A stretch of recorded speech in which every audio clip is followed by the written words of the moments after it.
So, hello everybody and everywhere. Good morning, good night, good afternoon, good fourth time. So, in general, we are meeting in the fourth time, no? In Dzogchen teaching, we say the fourth time. We have past, present, and future, and we have something beyond that. So, it doesn't really matter what time of the day is there. Yeah. So, make yourself comfortable. Even it can be late night or early morning, but still we do our best to feel comfortable. I remember Kensei Yeshe once said that the main responsibility of a Dzogchen practitioner is to be happy. So we can have a clear indication. If you feel unhappy, means something's wrong with our practice. Okay. So let us start with Guru Yoga, and you remember that important thing is we feel. We don't do it just mentally. We do it on the physical level, the level of energy, of course, but it's important to connect to the physical level. So we are connecting to the center of our body. That's where we hear ah. You can try. You can put your hand on your chest, about solar plexus, or maybe a little bit above a solar plexus, and say ah, ah, ah, and you feel something. You immediately feel something.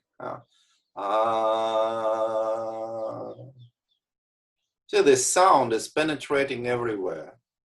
You say the name of the first Tantra of Dzogchen is all-penetrating sound. Yeah, sound penetrates everywhere. But what does it mean everywhere?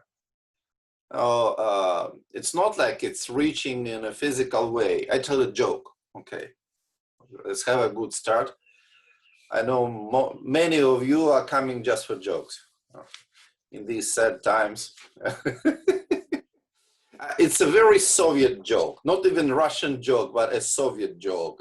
Can be Russian. You know that Soviet Union was huge. It was 1/6 of the world. Russia is a little bit smaller, but the Soviet Union was huge, and communications were not always very good. So some foreigners, some foreign delegations is coming to the middle of the Soviet Union, maybe like 3,000-4,000 kilometers from Moscow. And they are visiting some factory, big factory there. And they are waiting in the lobby of the office of the director, because the boss, the director of the company, is very busy. But they can hear he's shouting in his office. He's shouting, "Hello, hello, Moscow, Moscow, hello." And they are asking the guy, the translator, they are asking, but why does he shout? He's trying to talk to Moscow, but can't he speak by phone?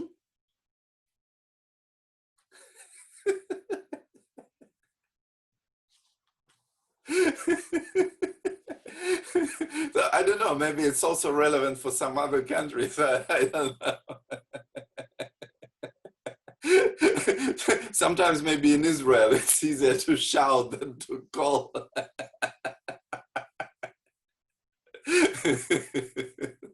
So, but the sound is penetrating everything in our dimension, within our dimension. You know, we are 80%, we are water,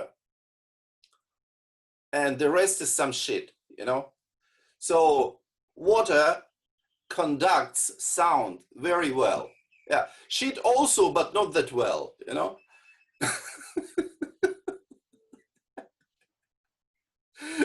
So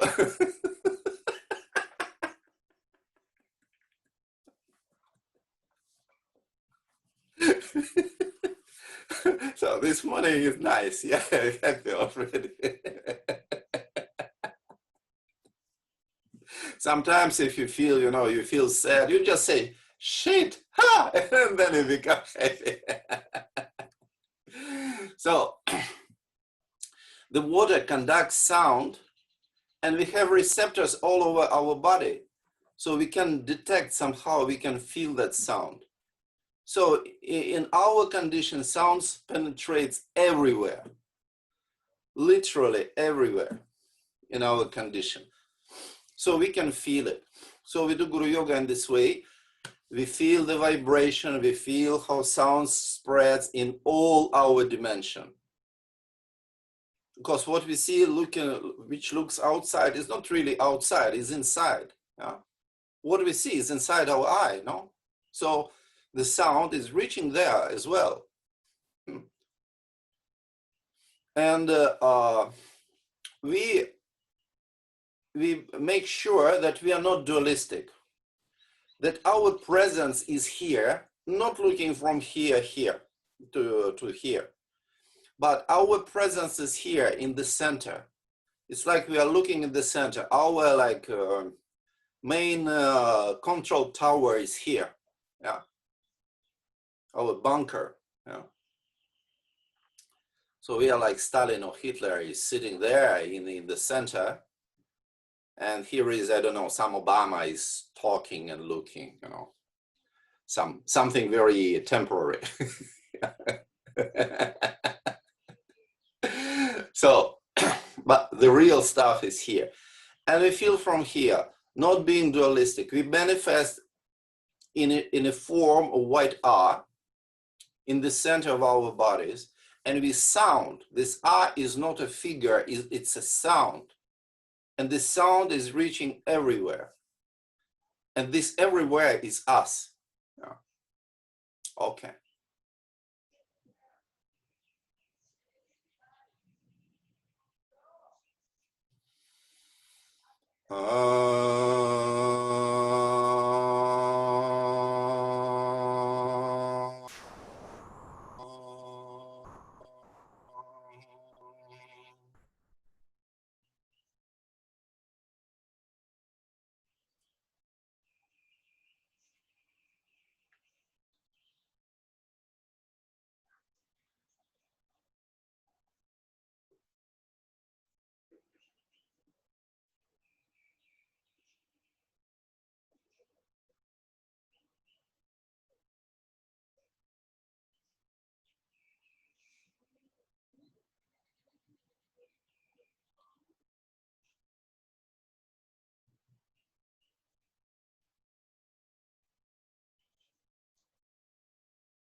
So we are relaxing in that state.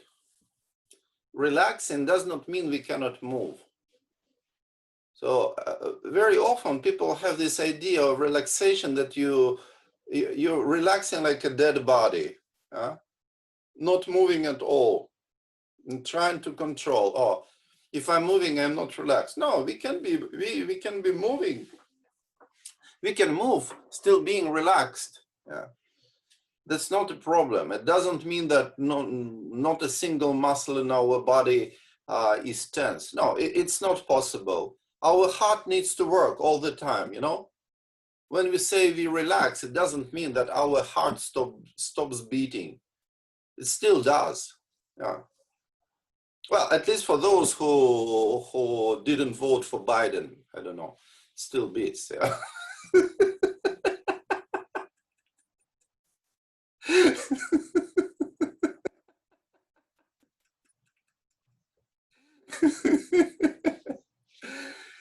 So we relax means we feel relaxed. We feel nice when we are relaxed. We can do things, we can move, we can talk, still being relaxed.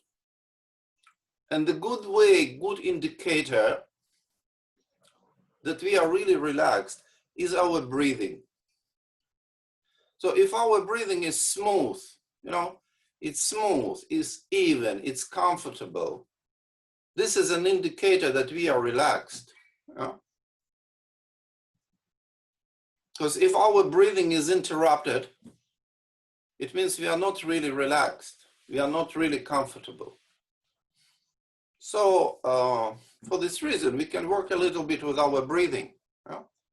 You see, we do this purification breathing all the time in all practices. And usually, you know, I'm often leading practices. And as a person who is leading practices and sitting from that side, or I was translating the teacher for many years, and I was sitting from that side, and I could see easily what was happening in the audience, in the Gompa. Yeah, I could see something you cannot see very much if you're sitting there in the back row. Yeah? But you're sitting in the front and you're turned to the main audience, you can see many things. And then what I usually see when we do practice, there is always somebody who is late. And this somebody who is late and coming in the middle of the practice, maybe late for 3 minutes, maybe late for half an hour. And so maybe we are still just doing purification of elements. Maybe we already did Guru Yoga, maybe we are singing Song of the Vajra, whatever, like whatever we are doing. Maybe already eating. Many times I could see this person is coming, entering the Gompa, sitting, and whatever is happening around, yeah, they do 9 breathings, but they do it very fast. They do it like this.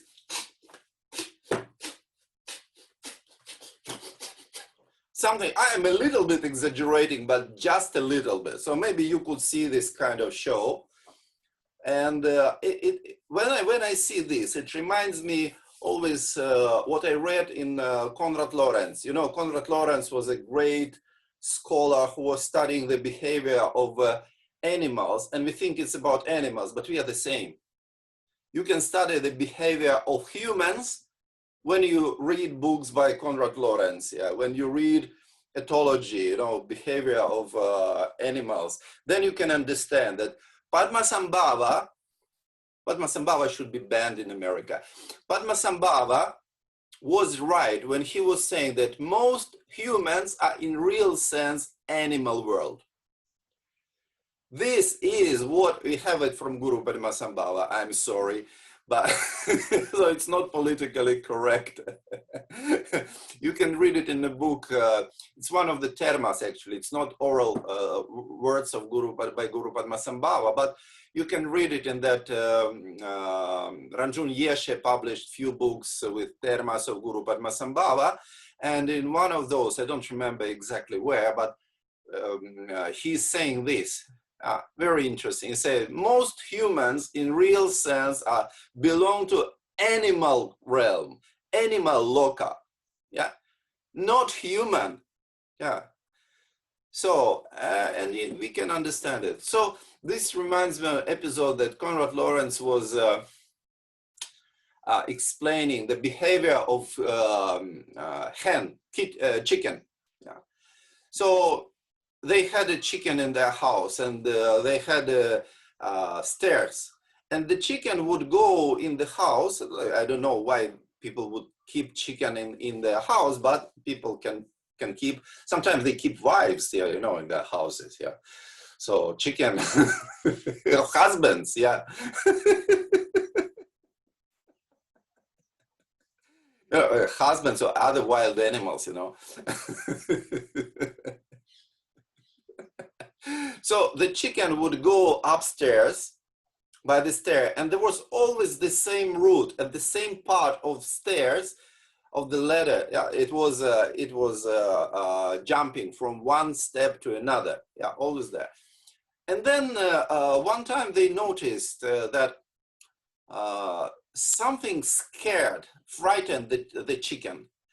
And the chicken had to jump a couple of feet aside from its habitual route. And in real sense, when the chicken jumped, he was much closer to the destination than it was before jump, you know? And then when there was no more danger, and you know, okay, the chicken discovered itself somewhere closer to the destination, but this is a chicken, you know, and how the brain of chicken works. Instead of going directly, thinking, oh, we have a nice shortcut here, the chicken went downstairs to the point where it was usually starting the route, and then climbed back, you know. This is the way how animals do, and then many people do as well. Yeah. So just following habitual ways. And in this way, this story is always reminded to me when I see people coming in the middle of Gana Puja and starting with 9 breathings. Yeah. I usually do it very fast. So we say 9 purification breathings. I don't really know what we can purify like this. And in general, when we say that we purify breathing, it's not just an idea, okay? That we say we purify and it means it's purified. It means something should change. Yeah? So before 9 breathings and after 9 breathings, something should change. Yeah? Otherwise, why we do that? You know, it's like doing something and we believe something is happening there. We are not sure what's happening there. We don't see, but we believe something is happening. No? It's like we turn on some remote control and we don't really know it works or not, but we believe it does, hopefully. Like survey cameras, etc., something like that. But when we do practice, it should be something concrete. We say that in Dzogchen we don't change anything, but this is a different meaning. When we say in Dzogchen teaching that we don't change anything, it means that we are not trying to achieve the primordial state, the state of enlightenment, through applying effort and modifying and changing something. And it means that we are not denying anything. This is the meaning of not change in Dzogchen. We are not denying anything, so we don't need to alter. We don't really need to change our position. Yeah? We don't need a special position to be in the state of Guru Yoga in real sense, but to be in a comfortable position is nicer, no? On a relative level is nicer. When it's possible, why not? Yeah? So we don't really need a special state of mind. It can be any kind of mind, like 5 emotions that we usually say, 5 poisons, like jealousy and attachment, etc. And in Sutra, we are trying to eliminate. In Tantra, we are trying to transform. But in Dzogchen, we are not trying to do anything. No? We are just discovering these are our own state. So we are not trying to eliminate them. We are not trying to change. But even we are not trying to change, it does not mean it should not change. It does change. When we don't apply any effort, it does change. By itself, it changes a certain way. So whatever practice we are doing, there should be an effect of this practice. And this effect should be immediate. We say non-gradual. So we are not going to have a delayed effect, you know, like a pollution of the environment. We have a delayed effect. Yeah? We should have an immediate effect, like Greta Thunberg, you know, when she is coming, then either you become happy or you become mad, but immediately. Yeah. So this is immediate effect. Yeah. And global warming is a delayed effect. Yeah? So there are concrete things, there are abstract things. No. So when we do practices, like for example, when we do Guru Yoga, why we do Guru Yoga? Yeah? For example, we are distracted, no? From time to time, we are distracted, yeah. This is like mildly saying from time to time. From time to time, we are present. This is more precise. Occasionally. So occasionally we remember and we discover, oh, I am not present. Yeah. So we do Guru Yoga, and then something should change. It means that we were tense and now we are less tense. Yeah. When we feel from here, it's very different from feeling from here. Yeah.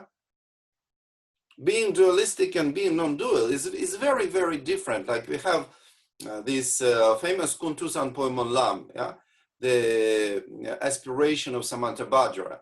Yeah? And it says that there is one ground, the single ground, but there are two paths. One is being distracted, another one is being present. And it means instant presence, not just ordinary presence. But even ordinary presence is changing our condition. And then, of course, when we are in the state of Guru Yoga, it's very different because this is supposed to be the state of liberation. You see, in these classes, in these sessions, we are trying different ways, different methods, but they always go to the same destination, the state of liberation, the state of being free, and not as a delayed effect in the future when you die. Then nobody knows, you know.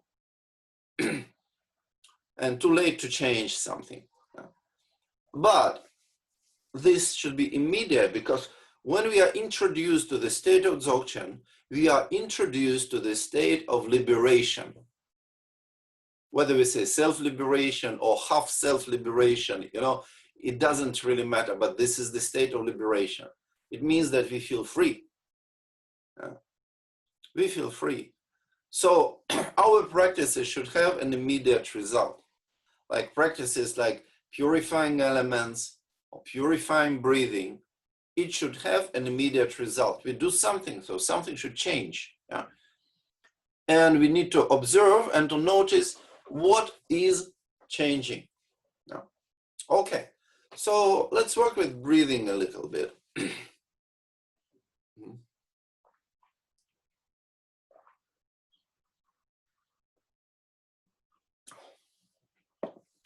So thing number one, we sit comfortably. And for sitting comfortably, we need balance.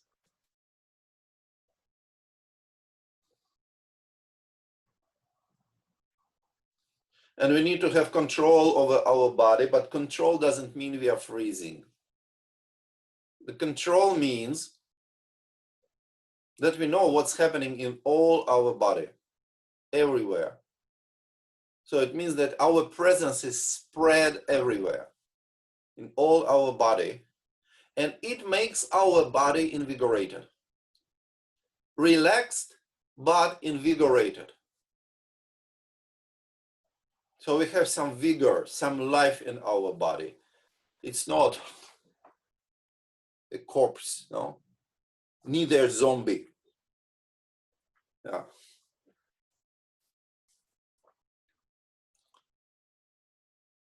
So it's relaxed but invigorated. Yeah. Tonus, it's toned. Yeah. And how we reach that? We have presence all over our body. In our legs, in our arms, in our neck.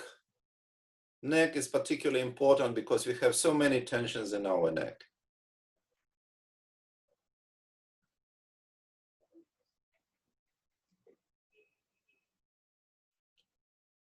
So we sit and it should be comfortable.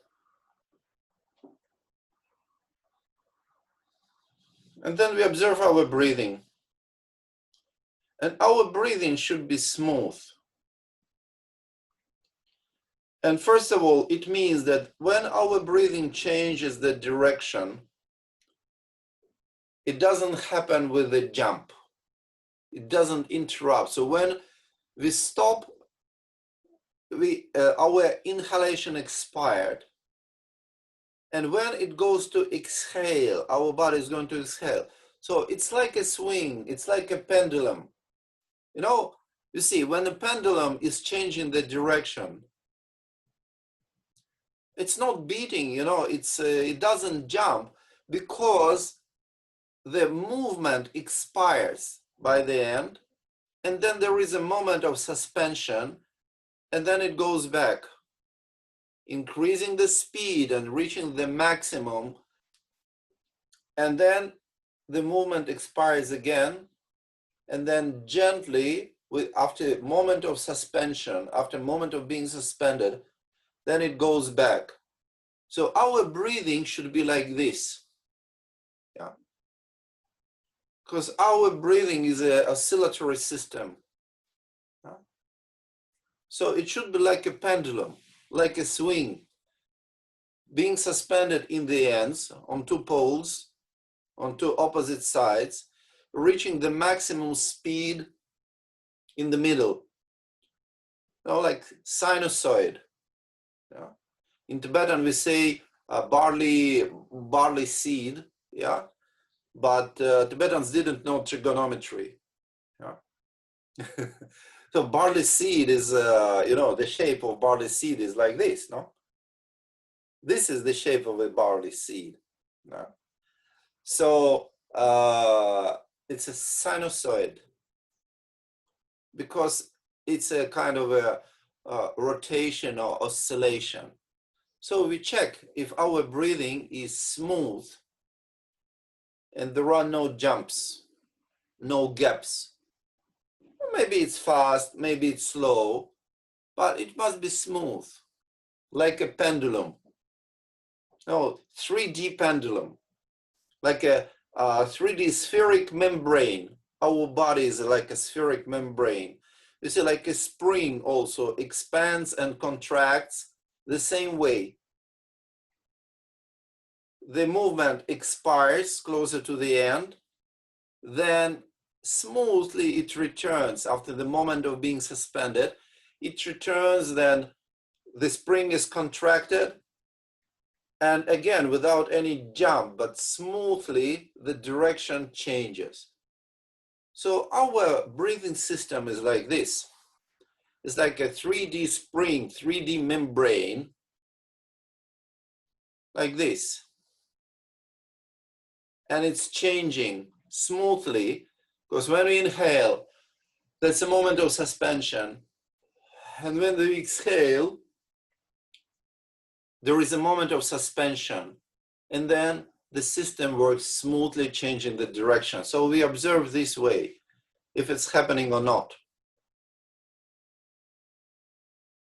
We don't need to apply some special technique for breathing. We just apply presence.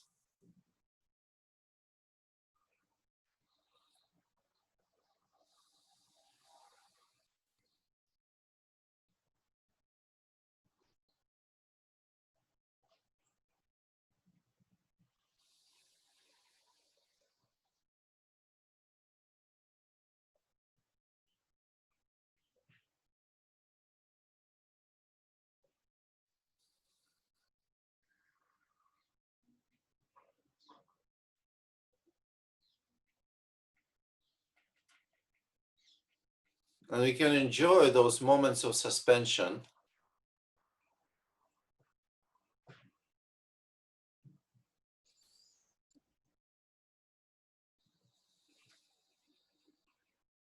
And notice, like a wave, you know, the wave of breathing is rising, and we are hanging in the air with this wave, and then it's falling down. And in the lowest point, again, we have a moment of suspension. So it's like floating on waves. Yeah, the breathing is smooth. And then we have one more aspect of our breathing. You know, where do we start breathing in our life? Which is the point which is connected to the beginning of breathing, where we have this movement, yeah? Why we start breathing. We don't start breathing when we are taken out of the womb. No, not yet. The moment we start breathing is when this cord, I don't know how it's called in English, but this cord between our navel and our mother is cut, yeah, then oxygen stops flowing in. We don't have oxygen because we are connected, we have the same blood with our mother, yeah. So the mother is saturating through mother's breathing, the blood is saturated with oxygen, yeah, and then we got oxygen, but then this flow is cut, yeah, and where is it cut? Yeah, where? In the navel. This is the point where we begin, yeah, the navel, and this is the point which is connected to the beginning of breathing, yeah? So we maintain presence in that abdominal area, and we are filled from here, but we are not losing the contact with the navel, with this area. So we are being filled from the bottom up. And when we exhale, we exhale from the top down, continually having some fullness, some sense of fullness of presence below. Yeah? So this is a breathing. Yeah? It should be smooth, like a pendulum, and it should be connected to our navel, like raising and falling, raising and falling. Yeah? This is a complete breathing, more or less. Yeah? Very natural. You see, Dzogchen is about natural things. Yeah? So we discover a kind of an original design, not altered by all our bad habits. Yeah? Something like this. An original design is like this, it's connected to the navel. Yeah? So we can say navel forces. Yeah?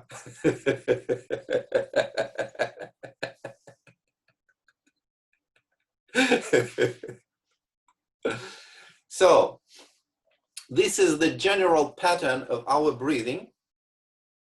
And then we add something. So we inhale and we open one side and we close the nostril and we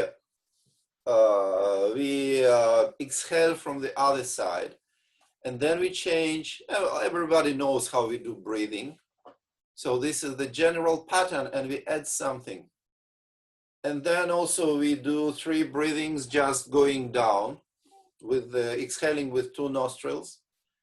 And we are expanding, really, we are expanding the side of our body. We are expanding and it's being filled, yeah, from the bottom up. Yeah? And then we exhale without doing strange movements with our shoulder, but it just goes down natural way. Yeah. I could see many times people are doing very strange, like they're picking in their nose and they have some sticky bugger there and they are trying to, no, it doesn't really work. If you have buggers, then you just do more accurate way. Yeah.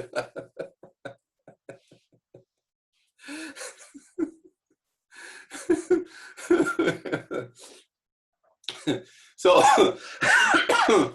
but the point is that after we do like this, we feel change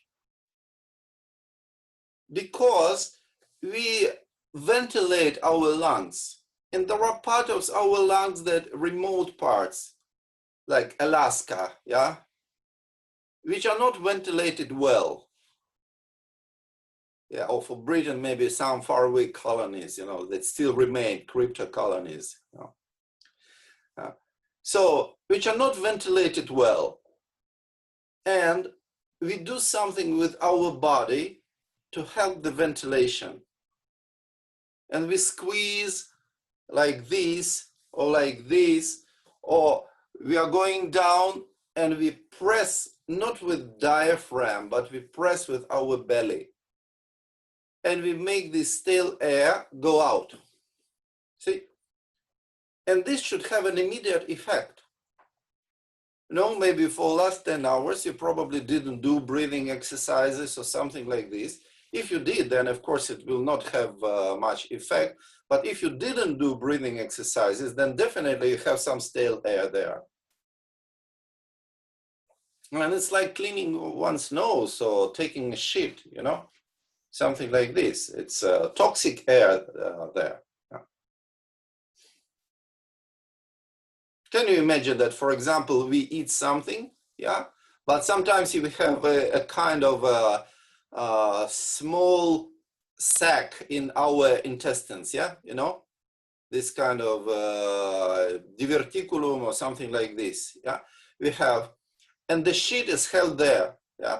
So most part of shit you release, but there is some shit which is always there, and that's not nice, no? It's poisoning, it's toxic. So the same story we have in our lungs. There is some spoiled air, toxic air, and we need to release it. Okay, let's do 9 breathings, being present and doing it concretely and observing how we feel. Yeah, how we feel now and how we are going to feel later. Okay.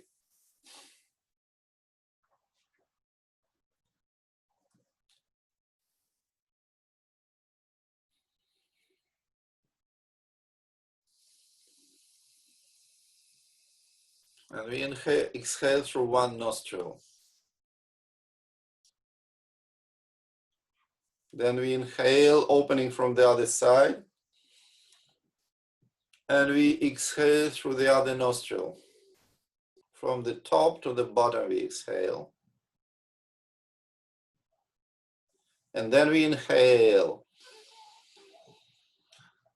Coordinating breathing and movement.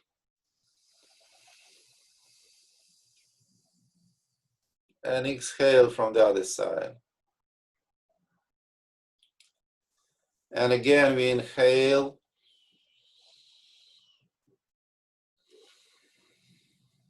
Inhaling from the bottom up. And exhaling from the top to the bottom.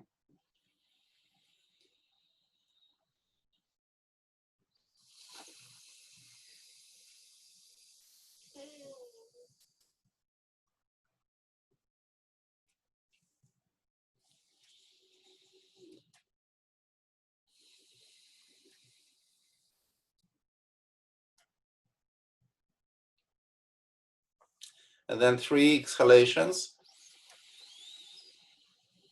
From both nostrils, releasing some air from the top and then going down with your back straight. Pressing with the belly and expelling the air through pressing. And then inhaling, and it's spreading us.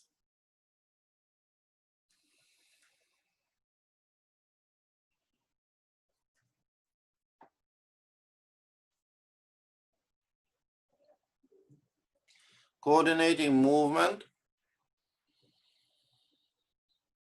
and breathing. The beginning and the end of movement and breathing are coordinated.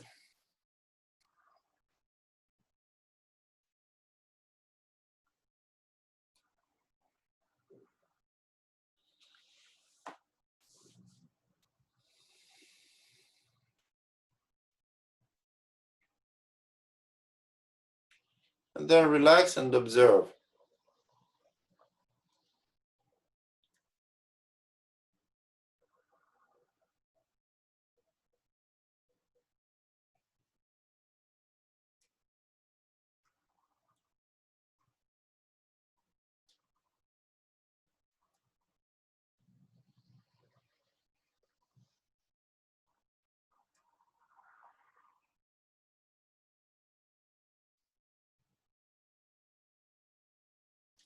So do you feel any change in your condition before and after the breathing? Did you notice something? Yeah.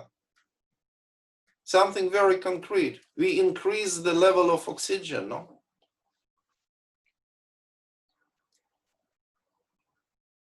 We expel carboxide with some other toxins, you know. You see, in our lungs, we have some kind of dead cells. Always, everywhere we have dead cells. And these dead cells get, you know, some rotting processes, etc. And there are some gases that are not nice, toxic gases. Everywhere we have dead cells everywhere. You know, cells are dying always, and they should be expelled somehow from our body.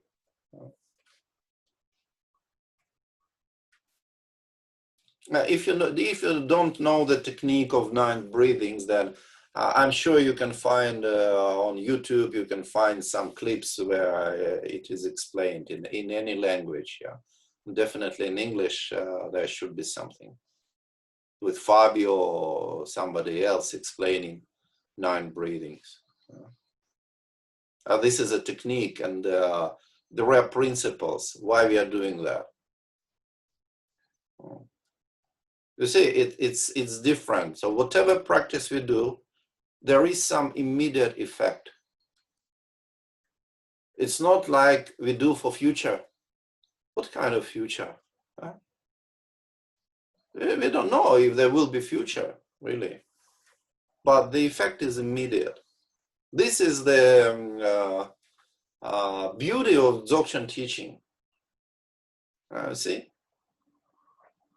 It's like in Sutra teaching, we do something, it's like putting money into the bank for deposit, long-term deposit. So after 100,000 lifetimes, we can take it back, probably, if the bank doesn't go bankrupt, you know. Or is not nationalized or whatever, you know, what can happen to banks, anything. But it's something immediate.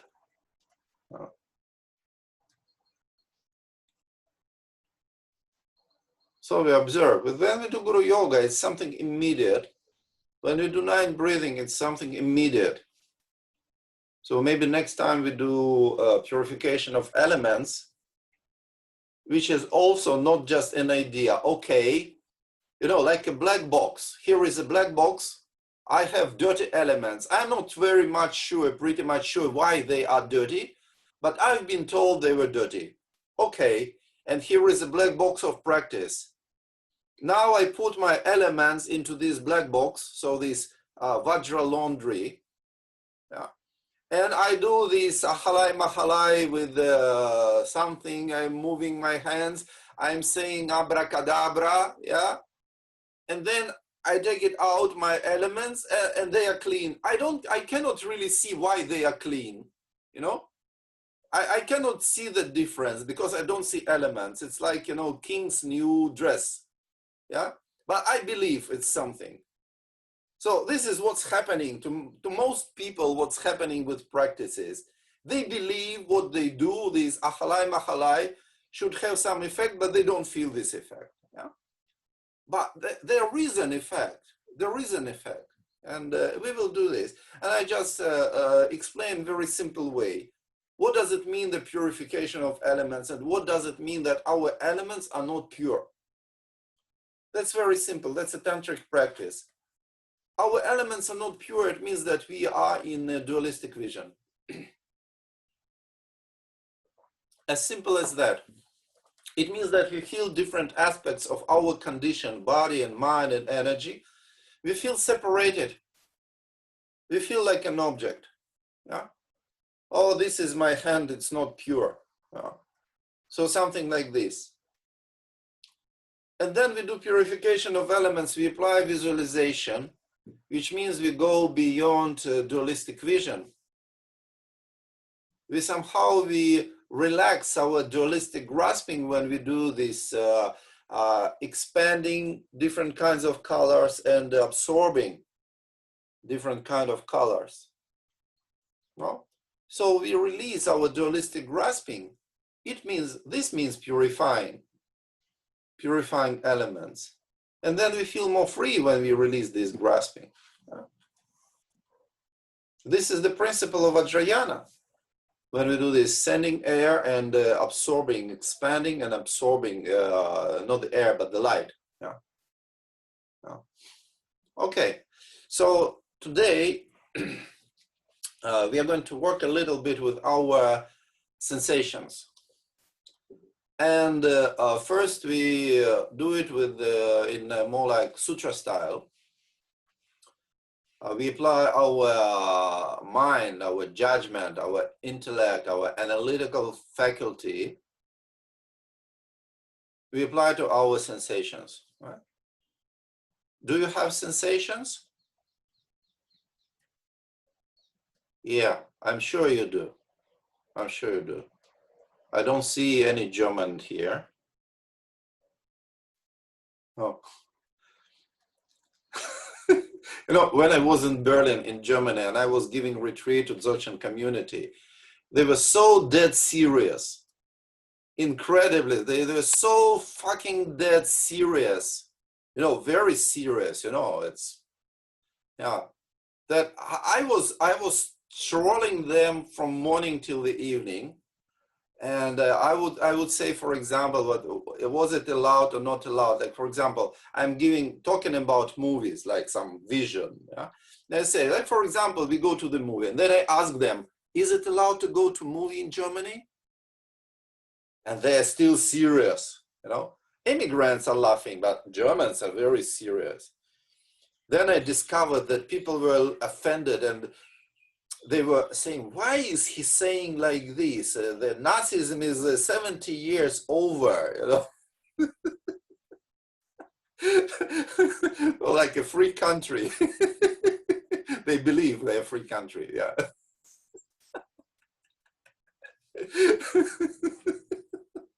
So, so you have sensations, yeah, fortunately. No, definitely, French have many sensations, yeah, yeah.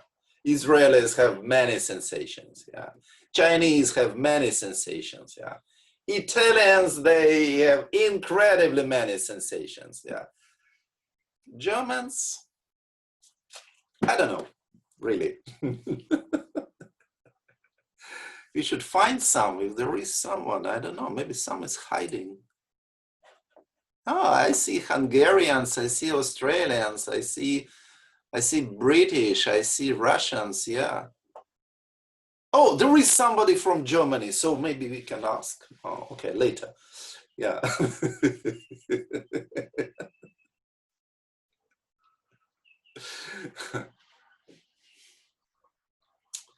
Okay. No, that really Germans do have sensations. Yeah. Even Swiss Germans have sensations. Yeah.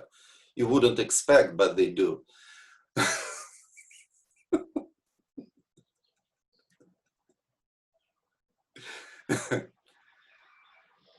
So you notice a sensation. Okay, touch something. Touch something, grab something. Yeah. Okay, if you don't have a glass or a pen, grab your ass, for example. Yeah, it's also a nice thing to grab. If nobody is grabbing, then at least you can do service for yourself. Yeah. So you grab something and you feel something, no? You feel something. But where do you feel it? Do you feel it in your mind or in your body?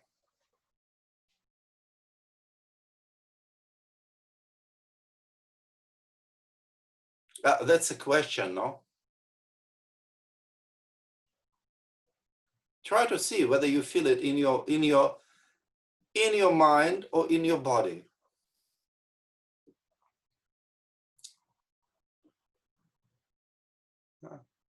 Try to grab something else.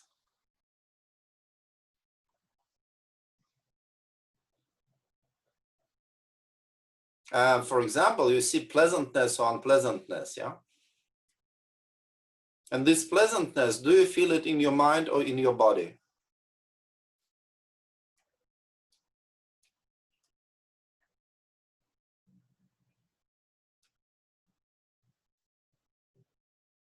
Or feel if you're cold or hot, yeah? You can feel whether you're cold or hot, yeah? But where do you feel it? Do you feel it in your mind or in your body?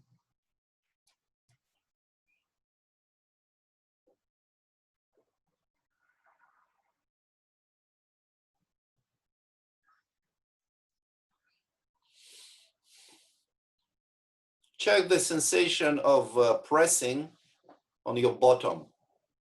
So your seat, your chair is pressing your delicate parts. Yeah. But where do you feel it? Where do you discover it? In your body or in your mind?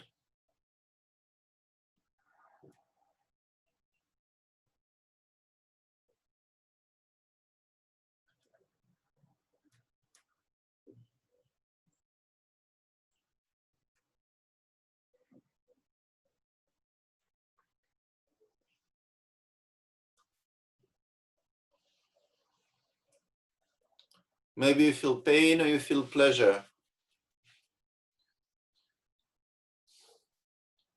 Is it in your body or is it in your mind? Can you discover?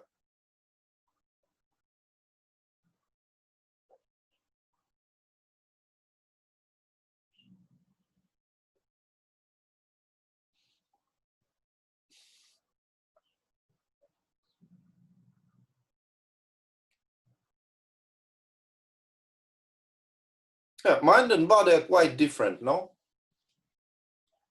They're quite different. Descartes explained very clearly, no? They're quite different. The body has extension, the mind doesn't.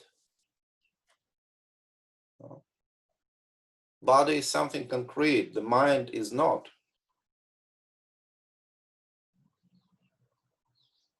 So when we are saying about something, it should be either in the mind or in the body.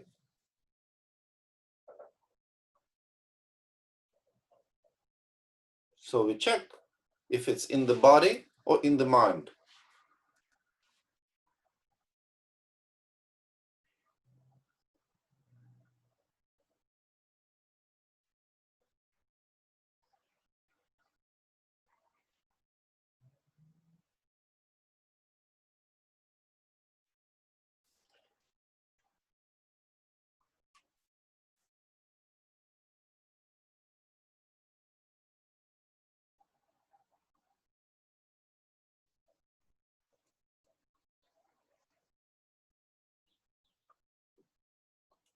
So from some of you, from some faces, I can see that you are confused. Yeah? Who is confused? Raise your hand, who is confused? With trying to understand. Well, this means that you are not even sure if you're confused or not. Yeah, okay, still confused. Great, yeah. So it's good if you are confused. Yeah.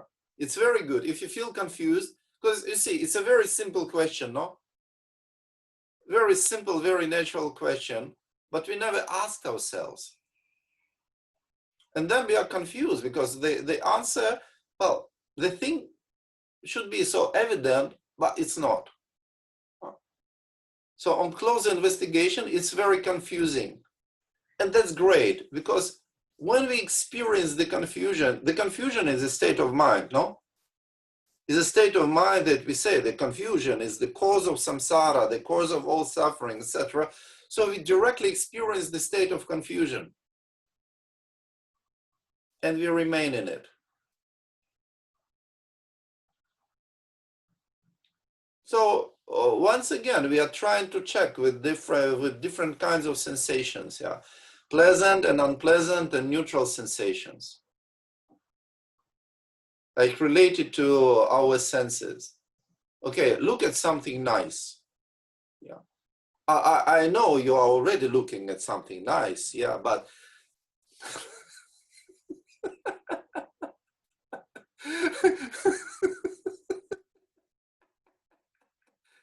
find something nicer. Change. Put your own picture on a screen. Yeah. Yeah. Or find some nice color. Or some green plants. You remember we did some exercises with that. Yeah. Something nice. And something that gives you joy and pleasure. And this nice feeling, where do you have it? Do you have it in your eyes or do you have it in your mind? We definitely have it through our eyes, yeah, because if we close our eyes, then this feeling is gone. No? But when we open, eye is a part of our body, is a piece of flesh. Yeah? But do we feel it there, or is it in our mind that we feel the pleasantness, the nice feeling of some color given to us by some color? Is it in the eye or is it in the mind? The body or mind?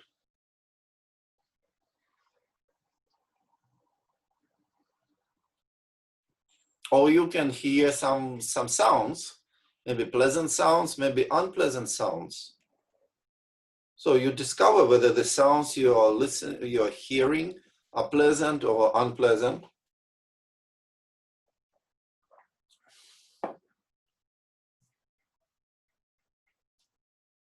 And check whether you have this pleasantness or unpleasantness in your ears or in your mind. And every time you feel confused, just remain in this confusion, rest there.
Check with smells.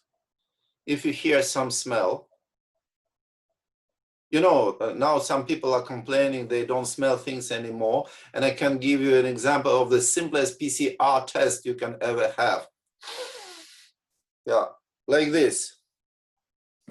Then you check if you have corona or not.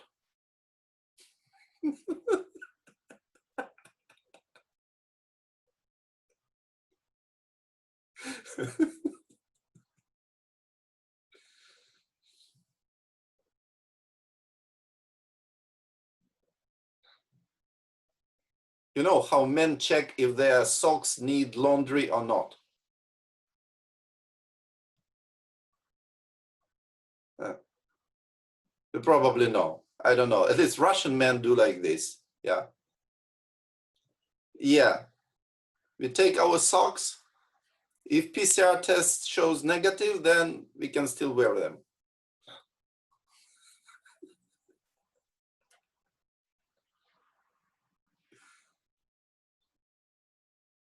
If it doesn't stink, it's clean.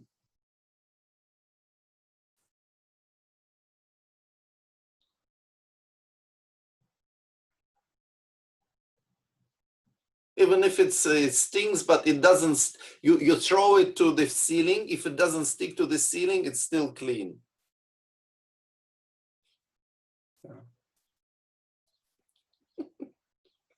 So we check smells.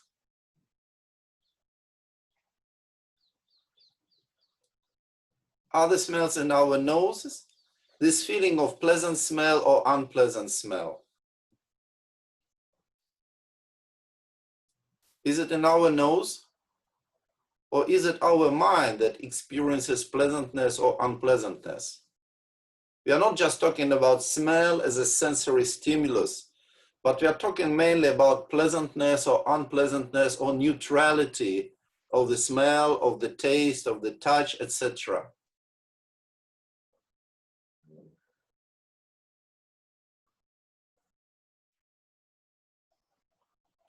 So we check if it's in the mind or in the body.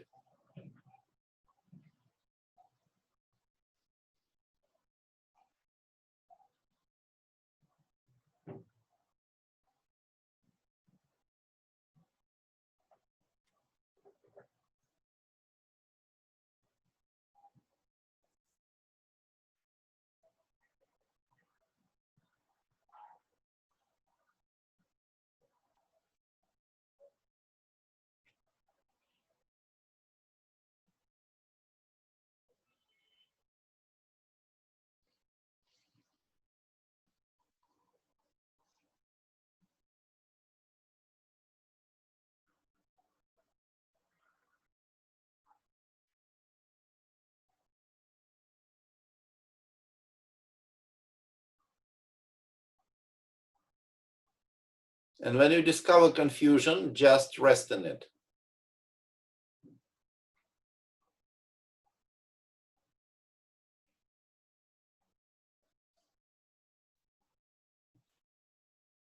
Then again, check some other sensation, pleasant, unpleasant, neutral.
And check whether the mind, which is experiencing pleasantness or unpleasantness, is different or not from this sensation of pleasantness or unpleasantness or neutrality.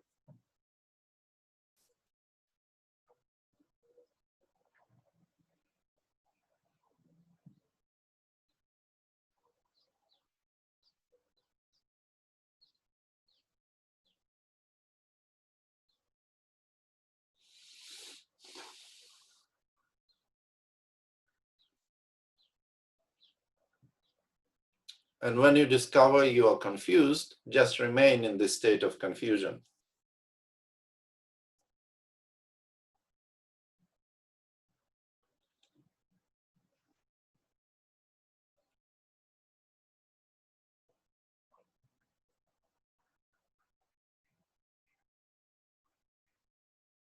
But being present.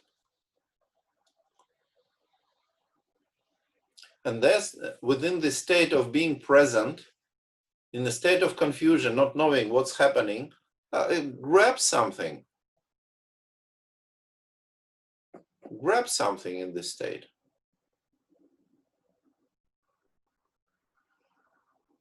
And feel the sensation.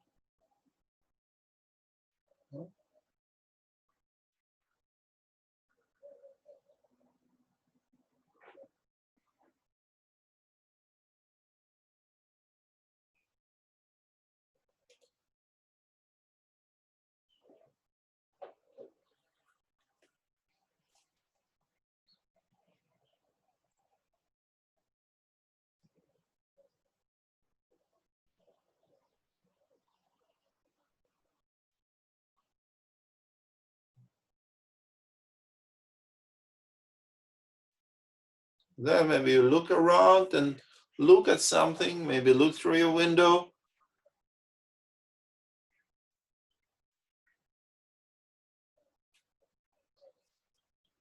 And what you see is in your mind or in your body, the sensation which is related to what you see, pleasant, unpleasant, neutral.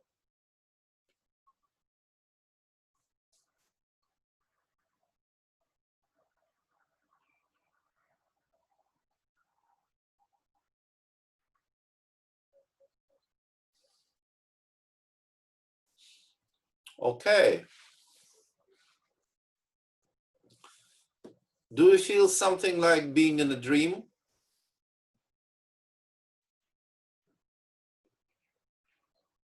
Huh? Does anyone have this experience of like being in a dream?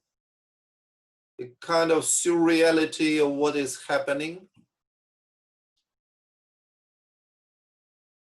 Yeah, that's the effect. That's the effect. This is not even Dzogchen, this is Sutra still. But with the perspective of Dzogchen, the Dzogchen approach.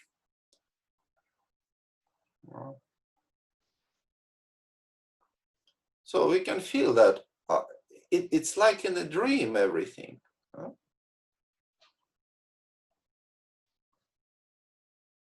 Look around. With this sensation of confusion, yeah? Not knowing what's happening. It's like a dream, feeling like being in the Twin Peaks, yeah?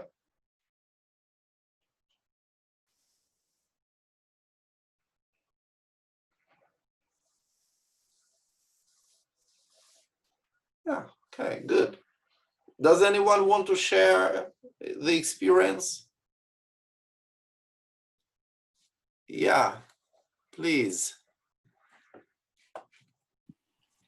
Yeah, that just got weirder and weirder the more I dug into it.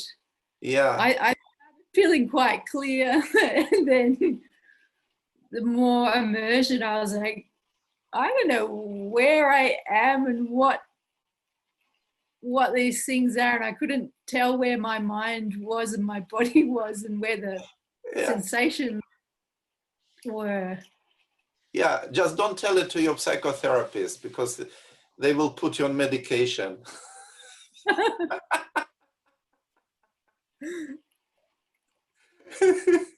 They will eventually put all of us, but at least we can have some delay. Yeah. Okay. Anyone else? Yeah, Lucy, please. Please turn on your mic. Yeah. Okay. Yeah. It's like changing the center of perception from here to here. So it's quite strange because when I have it here, immediately it has like a kind of judgment or analysis. Yeah. But when you open and you feel from here, it is like more vivid, more alive. And I have no words to express it, but it's like changing something. Yeah, yeah. I told you, hora de brujas. Yes. Great. Okay, thank you. Anyone else? We need diversity, so we need at least one male, yeah, to say something.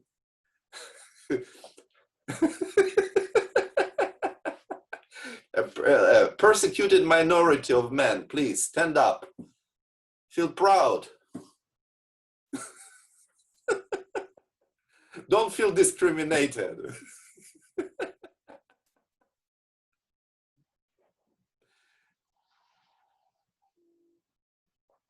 Yeah. Okay, yeah.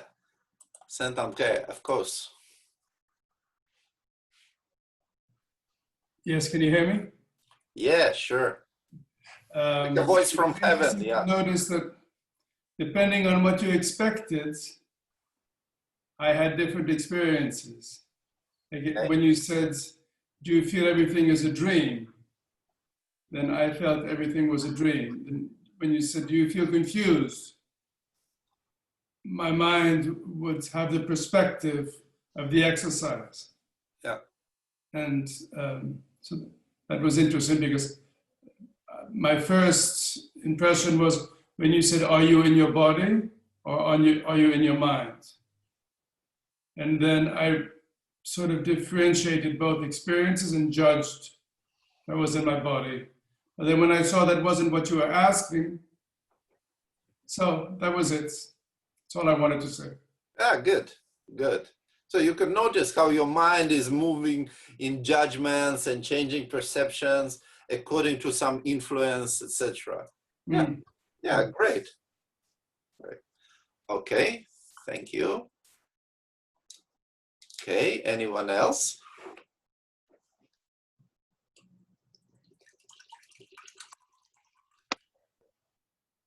Hello, Yeah, who's there? it's Tony McGarity. Okay, Tony, please. When you said, "Is it your mind the same as what your pleasant, unpleasant, or neutral sense is?" I thought, well, yeah, no, I think it's different. I think the mind tells you what to feel about the perception of the sensation, because then also something uncomfortable, and that if you don't reject it immediately, it becomes quite pleasant, though it started out as unpleasant. Okay. But, you know, here it doesn't really matter what we think. No. Yeah, Yeah. then I'm confused. Because our mind is judging and thinking and commenting whatever. Yeah, judging isn't quite the same as thinking, Yeah. in a way.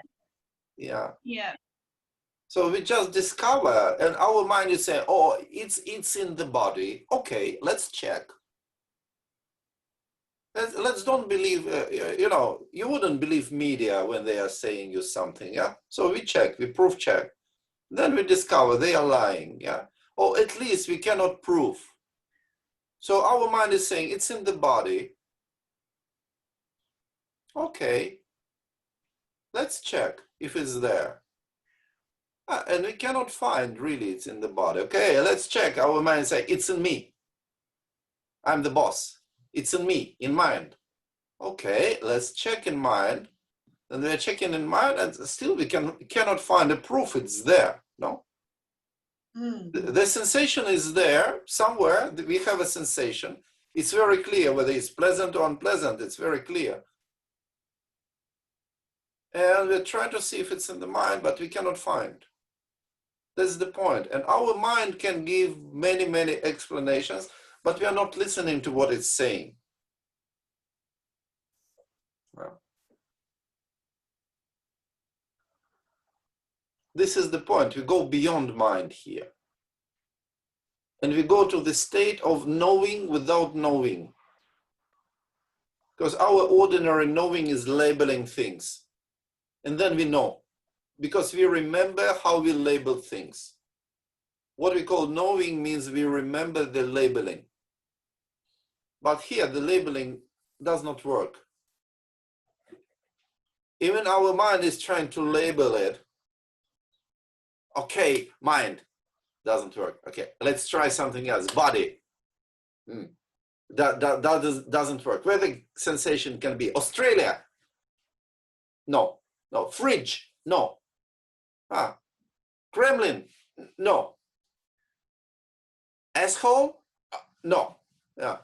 So we are checking different options, but we cannot find anywhere. Mind is proposing different options. Trying to guess what's right, what's the right answer, you know? Because we are trying to guess the right answer because we want to be right, we want to be judged well, have highest marks. And we are checking, it's not like that. So we are confused. And it means the state of knowing without knowing. It means we are being aware. But we know nothing. And we cannot explain. No? We are like comfortably numb. Comfortably because we rest, we are relaxed. So this is the principle of Prajna Paramita. We discover this kind of emptiness. Not emptiness that we establish logically, no. People feel that through logic they establish something. Okay, you establish something through logic. What does change? Nothing. Okay. You establish the elections were rigged. Then what does it change? Nothing. Yeah.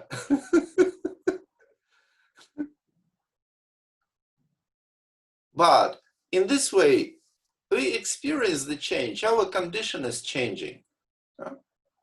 Because we feel different.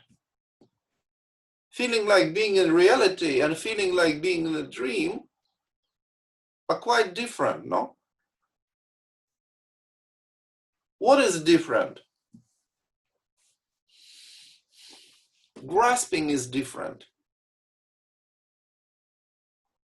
The way we react on things is very different. When we know this is reality and when we know it is a dream, dreamlike state. Our grasping is really, really different. We still have movement, we have perception, we can have some reactions, like we can emotionally react to something being happy or being sad. But if we know it's dream, and we know it without knowing, it's not knowing, oh, this is a dream, it never can happen to me. No, it's not like that. No. I don't believe this is happening to me. No. But really being in a dream, it's a very different reaction on whatever is manifesting in our condition. No grasping. That's the point. That's why it's called the path of liberation, no? Because it's liberation from grasping, first of all.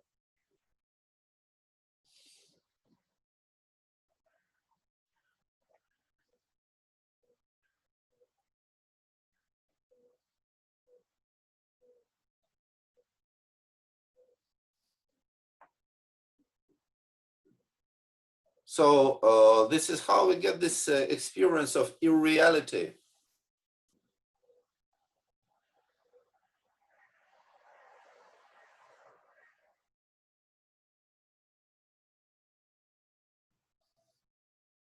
And for example, when we are doing the practice of Che, this is an aspect that we have experienced, we must experience during this practice of Che. I mean, some people, very often I can see people that are doing practice of Che is like, you know, like a religious sermon. You know, this is, how you say, the army of light is stepping up to defeat demons. Yeah, to defeat evil. We are stepping up, we are well equipped with the drum, with the bell, well equipped, and we are going to fight the evil.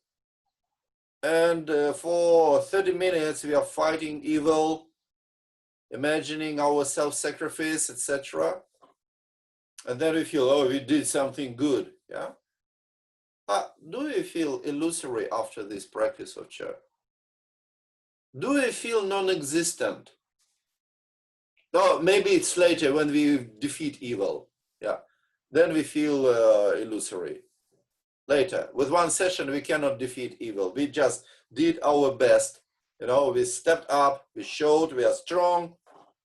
We have a drum, we have a bell. We have a flute. But not so much in reality. You know, we read different kind of stories about church practitioners that they perceive things as irreal. And this is a very concrete experience. If we are just singing and doing visualization, it's not yet, not enough. There should be something there, something very concrete. How we do this visualization, for example. And we should feel fear. Then if I ask you, do you really feel fear when you do church practice? Do you feel fear? When you're sitting in the Gompa with 20 other practitioners, or 5 or 100 or whatever, do you feel any fear there? I don't think so. Fear has a very precise smell, literally, yeah. When you go into the place where people are afraid, where they feel fear, you can feel it. Yeah. Anybody is entering, you can feel it. Otherwise, you enter Gompa where 20 people are practicing Chod, you feel you are enter like a Sunday chorus. Yeah. Something like this. Very nicely, with good instruments. Yeah.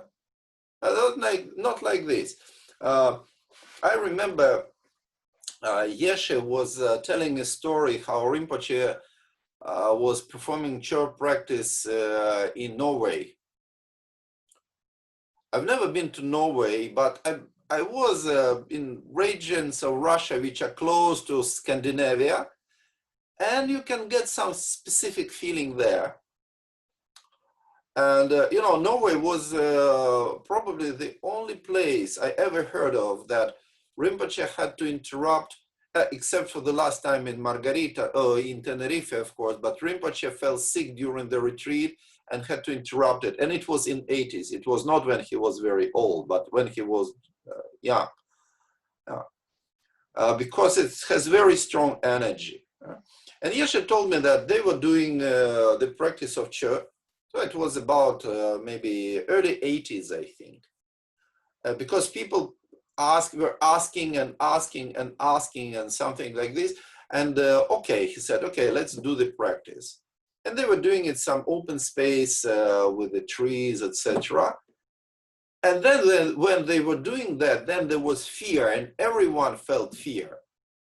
And Yeshe said that it was like trees started doing like this with their branches, like this. And then at some moment, he said that, and Rinpoche told him, let's just sit here, yeah, next to me. And then at some moment, Yeshe said that at some moment Rinpoche said, and now we all run away from here. And during the practice, they interrupted the practice and they ran away from that place. Yeah. So there should be some fear, and there should be when we go to some terrifying places. Yeah. We can feel it. There are terrifying places. I have a very precise experience of that, very precise. And it was in Paldenling. No? And Paldenling is a very interesting place. Paldenling in Poland, South Poland, in Carpathian area. And the place where Paldenling is, if you have a possibility, you go there. That's a fantastic place for many kinds of practices. It's a very good place, Palden. And this Valley of Dukla is famous because in probably late 1944, maybe early 1945, there was a huge battle between Russians who were pressing Germans. You know, it was already closer to the end. And there was a huge battle in that valley. And in a few days, 200,000 people were killed from both sides. Yeah. 200,000 people. So it's very strong. So the place, the land, earth keeps this feeling. Yeah. Very strong. This is the whole valley. And this is one thing. And then at this terrain, this place that belongs to Paldenling, again, during the Second World War, but in this very place, it's on the hill. It's not really down to the valley, even though there were many artillery shells found in that area. They were checking because for cultivating, for agriculture, they checked everything and they took out many metal things from there. But in this very terrain of this house, during the war, some people who lived there, they revealed a Jewish girl to Nazi, and she was killed right there in that territory. And in recent time, relatively recent time, the son of the owner, or first owner of that building who built that house in 80s, probably, or even in 90s, his son hanged himself in this very building where Paldeling is. So it's already, you know, like, woo, a little bit. So this place has very strong energy like this, yeah. And I was giving a retreat, and we were doing very essential practice of Che there. And it was middle of the day. There were like 10 people around. I don't remember how many, but some people, maybe 7, maybe 15, I don't remember. There were some people around, maybe even 20, but in the middle of the day. And when I started to do it with the bell, with Guru Yoga or Machik Labdon, we just did Guru Yoga and body offering. Yeah. Before I was ringing the bell, I didn't feel anything. But when I was ringing the bell, you know, it was a feeling like you go to the forest and then you start to ring the bell there, yeah? And then you feel something, you feel fear because somebody can come, you can attract somebody, you're vulnerable and you are showing you are here. So I had exactly this feeling when I started to ring the bell. It was very strong fear. And it was in the middle of the day, in front of a dozen of people. Yeah? I continued, so I felt like this. We did one round of Guru Yoga and one round of body offering, and I was trying to imagine this body offering, etc. And then again we were doing, and I felt so immense fear for no evident reason. I felt so immense fear that I stopped ringing the bell because I was too afraid. But I was continuing with this sense of somehow I could provoke, or the situation could provoke my fear, and I was continuing with body offering. And at some point I have a very brief vision, precisely what is explained in the text, that there is some creature, and this creature is jumping on you, yeah, trying to devour you. You cannot really see what kind of creature it is and what are the details, etc. But it is something like jumping on you, like in these alien movies, you know, you open the egg and then it jumps on you, something like this. And at this moment, I didn't even have time to feel afraid of this because it was very fast. And I just relaxed, and that at this moment, I felt totally immaterial, totally. And, you know, I started to laugh. You know why? Because people also ask me, why did you start to laugh doing this practice? Just before that, it was in the middle of offerings, different kinds of offerings. And I was doing different kinds of offerings, but not something that you feel, oh, I don't need it, I don't have it, but I offer it. Yeah, you know, like mountains of gold I offer to everyone. I don't have them now. But what do I have? I have my laptop, and I was very attached to my laptop. I have personal affection to my laptop, and the feeling I need to give away my laptop. Oh, this is something, no? This is something. Mountains of gold, no problem. I can give all. You know, when a man is promising something to a woman, promises everything. You know? I will give you a star from the heaven. Yeah, you know. You see, no problem to promise that. Yeah, yeah. But I give you my laptop. It's already more complicated. Yeah. So.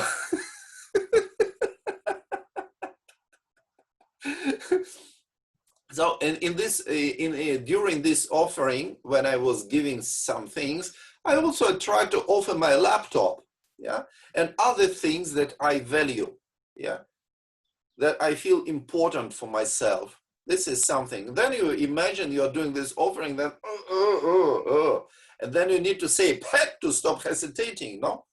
Yeah? And after that, I had this vision of somebody jumping on me, devouring me, like swallowing me or something like this. And then I felt immaterial immediately. And then I thought about my laptop and I started to laugh because I have no body. I'm like a ghost, you know? Why the hell would I need a laptop?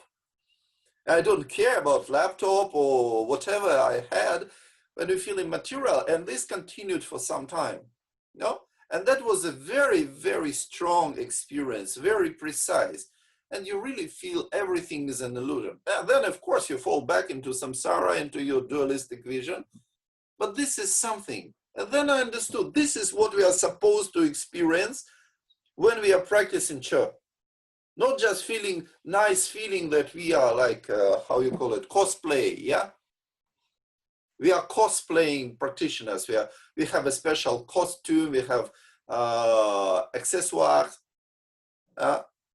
different kind of things that make us feel important playing a role. It's not about playing a role. The army of light is defeating demons, no. But this is all like experiencing fear and going through this fear, because fear manifests ego, discloses our ego, what we call ego. And what is ego? Is grasping. Grasping and fighting for existence. Fighting for like proof of our existence, support of our existence, better existence, but ultimately fighting for existence. And then when you are no longer material, you stop fighting for existence. That's the point. Stop grasping. Everything seems illusory, everything seems unreal. No? And this is the principle of Prajna Paramita. And Prajna Paramita is the essence of church practice. But more direct in Cha, we provoke fear and we go more directly to that. In Prajna Paramita, you see, we can go more gentle way. No? So this is how we can experience, this is how we can know what is there. Otherwise, we don't understand. We are reading this text about Prajna Paramita. How the hell we do this? Okay, I think about this a little bit. Okay, I thought about it, nothing changed. Then I have to think for one day about it, nothing changed. Okay, then, but I completed my practice. I was thinking for one day. Then I think for another day about other things, about mind or whatever. Yeah, with the same result. No, it shouldn't be like this. It should be something concrete. You remember, Rinpoche was always saying, if you do some practice, this practice should be something concrete. Yeah? Not just something mental. Yeah? Okay. Oh. Let's try once again.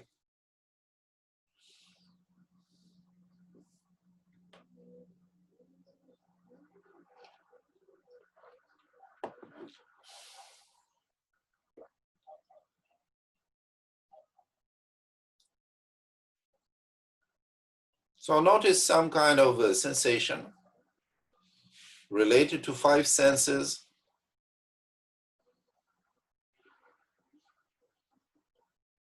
Pleasant, unpleasant, neutral.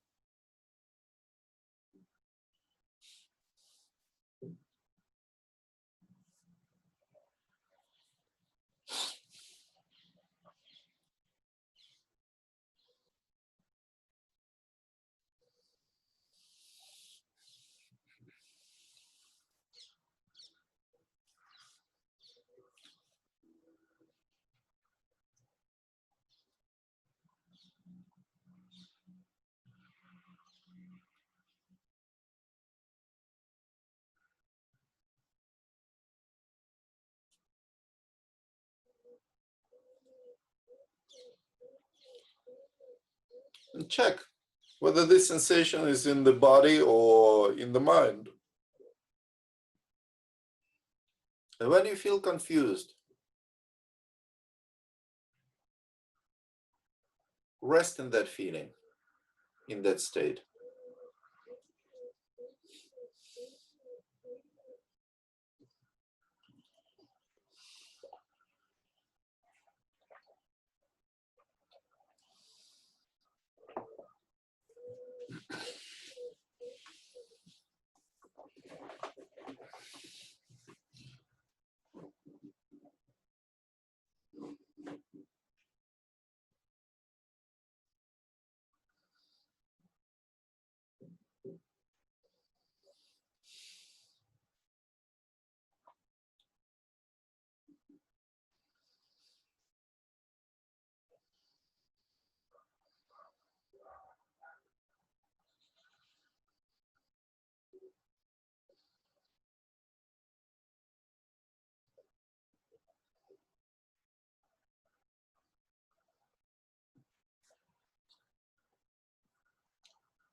So from time to time, you change your sensations, pleasant, unpleasant, neutral, related to your seeing, to your hearing, your smelling, your taste.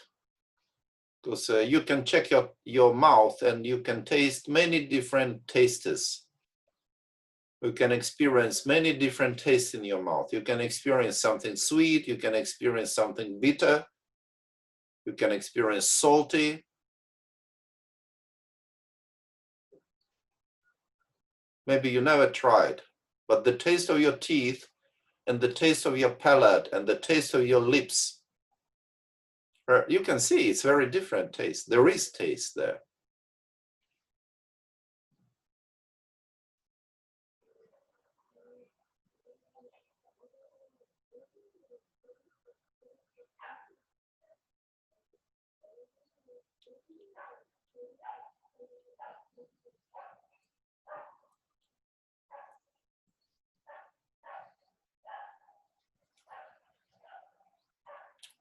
Whether this sensation of pleasantness or unpleasantness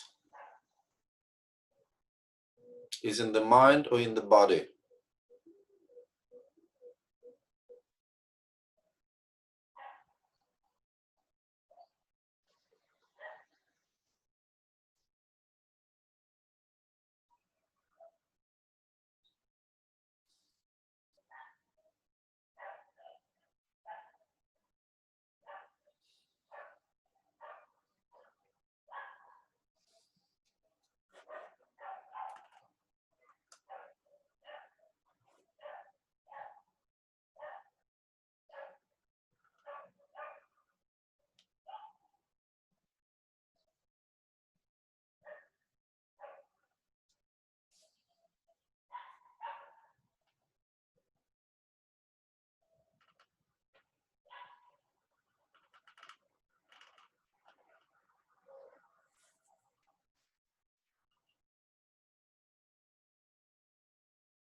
And when you find yourself in the state of confusion,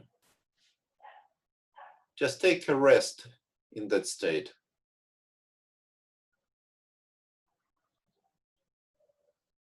Looking around, and maybe you can experience a dreamlike state.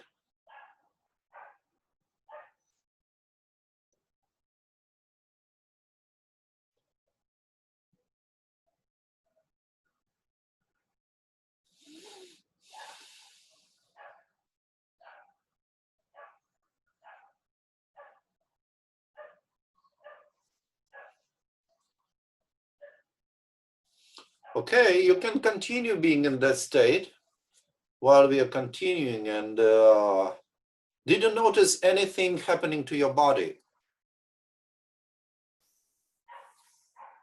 Did you notice any change in your body? How your body feels when you're doing this practice? Yeah, Jocelyn, please.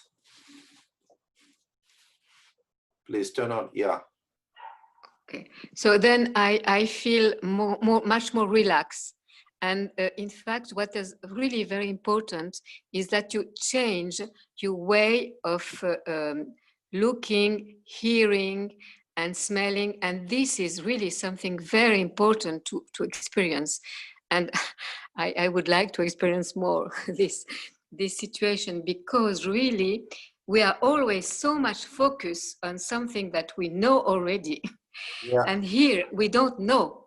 And then there's also this don't know make it unreal, let's say. Yeah. So this is, I find, I'm so glad that I experienced that.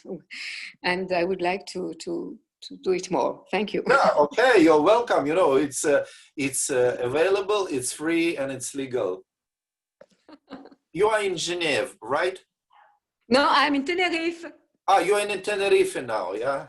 But you're from French part of Switzerland, yeah? Yeah. So you travel to the German part, definitely. No, thank you. No, yeah, but I just want to, yeah, I know, I don't want you to live there, but did you notice they do have feelings there? Very different, yes. Yeah, yeah. It's yes, it's also going to a strange place where there is another way to see things, to smell things, of course, but this is different, this practice, in a way. Yeah, yeah. I find. Okay. Thank you, Igor. Okay, thank you, Jonathan.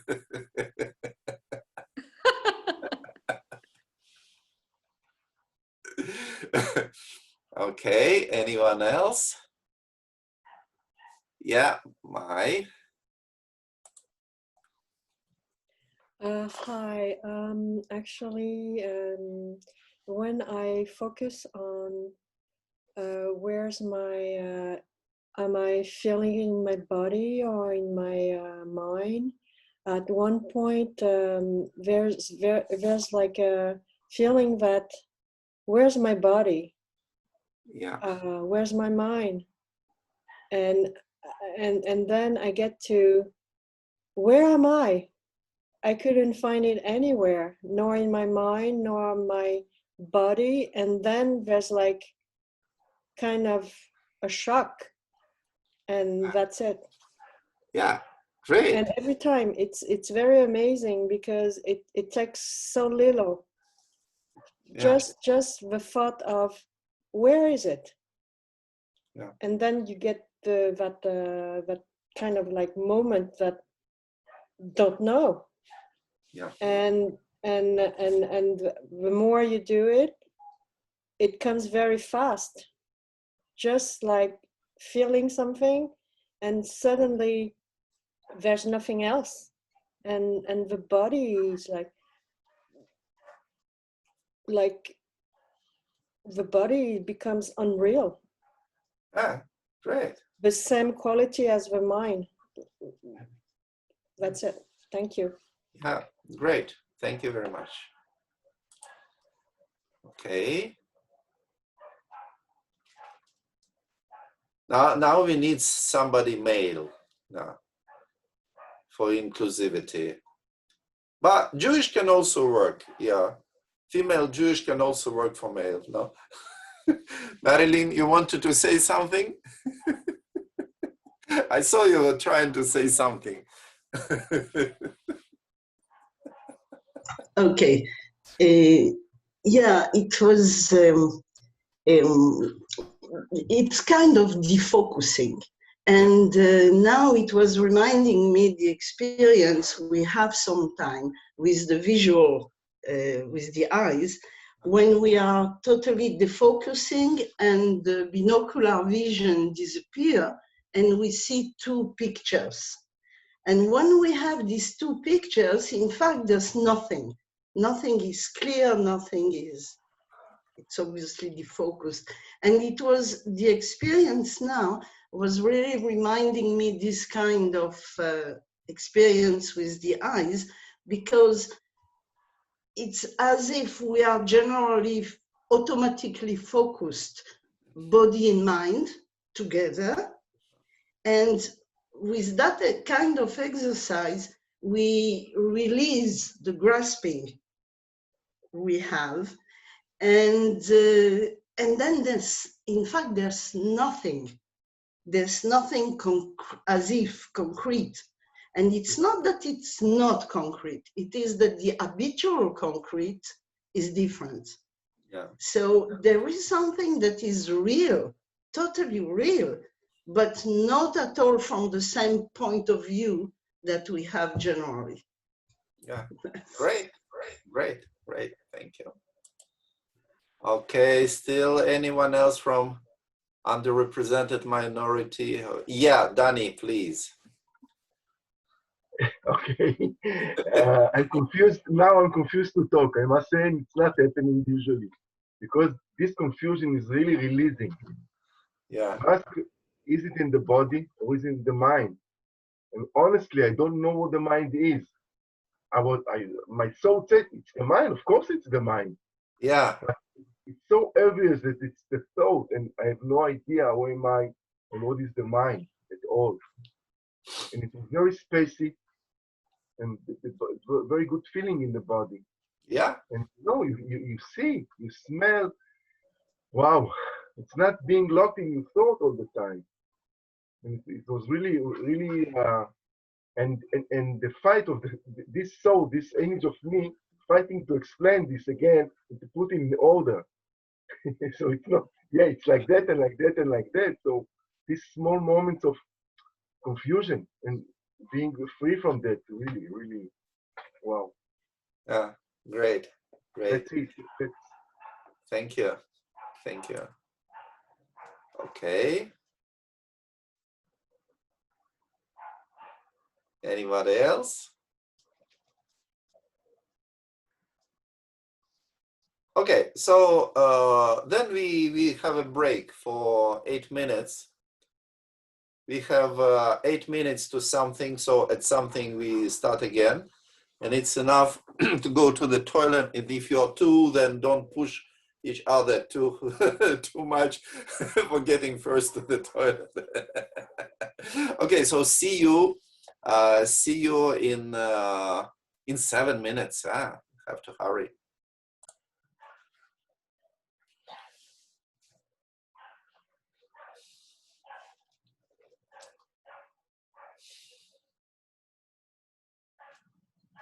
So we continue. And again, we do Guru Yoga. And maybe you still have some traces of the state of confusion and illusoriness, irreality. So just continue in this state, and we can do Guru Yoga in this state.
Okay, so we can observe our thoughts. Notice our thoughts rising and falling.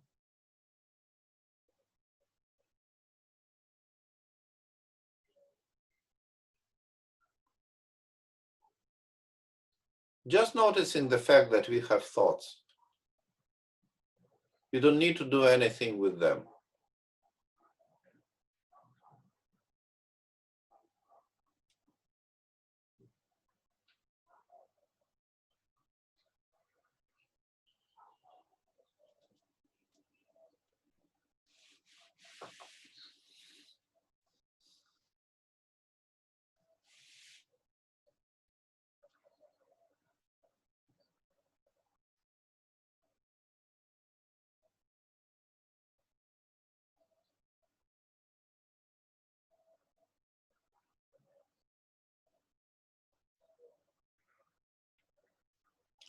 So the thoughts just come and go, and what we can discover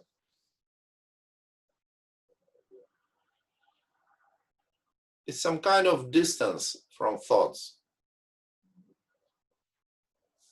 So we are not distancing ourselves intentionally, deliberately, but we discover there is a thought, so, and we are looking at it from somewhere.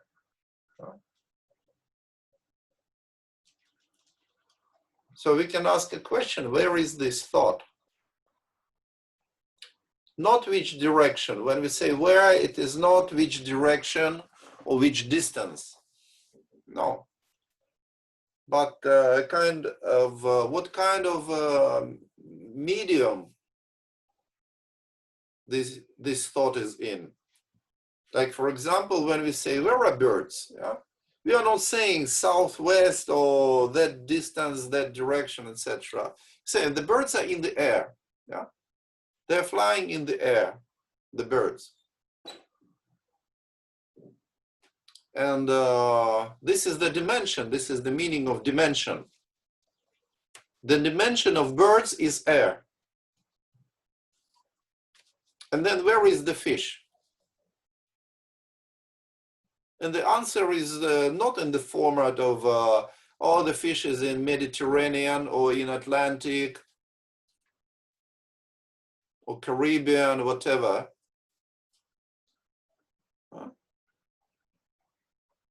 But the fish is in the water. This is the answer. Because, you know, when we are answering a question, we need to understand what I call the format of an answer. Yeah. There should be different formats. There are different formats for an answer. Yeah. So the format for these questions is like a dimension, the medium. And then birds live in the air. This is the dimension of birds. Fish live in the water. This is the dimension of fish.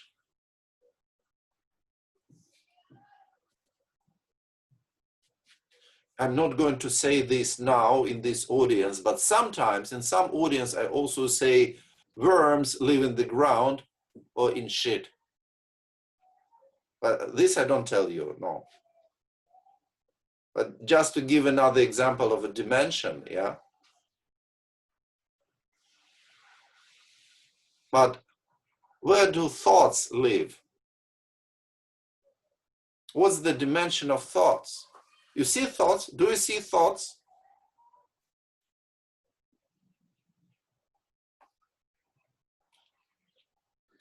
Do you have your thoughts? We are in Zoom, we are not on Facebook, so we are allowed to have our own thoughts.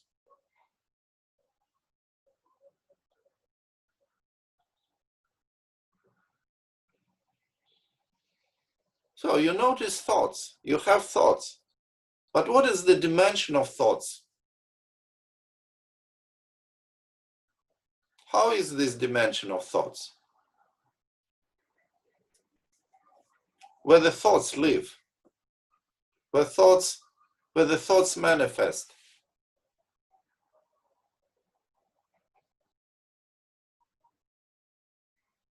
So notice this spaciousness, this dimension. Doesn't matter which kind of thought, fast thought or slow thought, good thought or bad thought, regardless of its content, whether it's manifest fully or just starting, there is some kind of a dimension where the thoughts are arising and disappearing.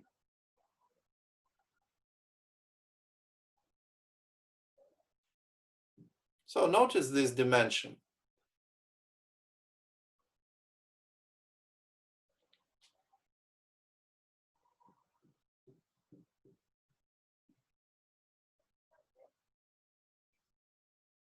And then we say mind, but what is mind?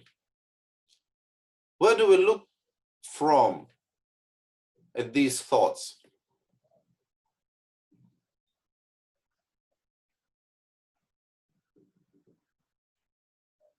You see those thoughts, no? But from where?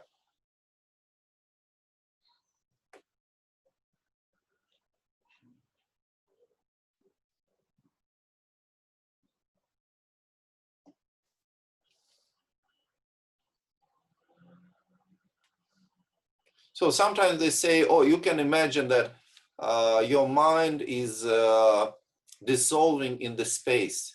Yeah. But you discover the space of thoughts.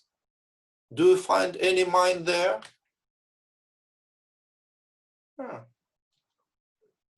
So it's already dissolved. We don't really need it, but we just remain in this presence of space. First, maybe we need some effort to maintain this presence, but then it's becoming more natural.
So just remain in this space, rest, take a rest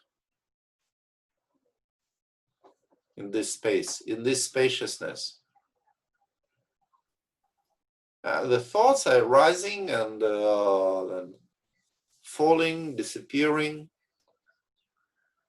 but this space is not affected by it.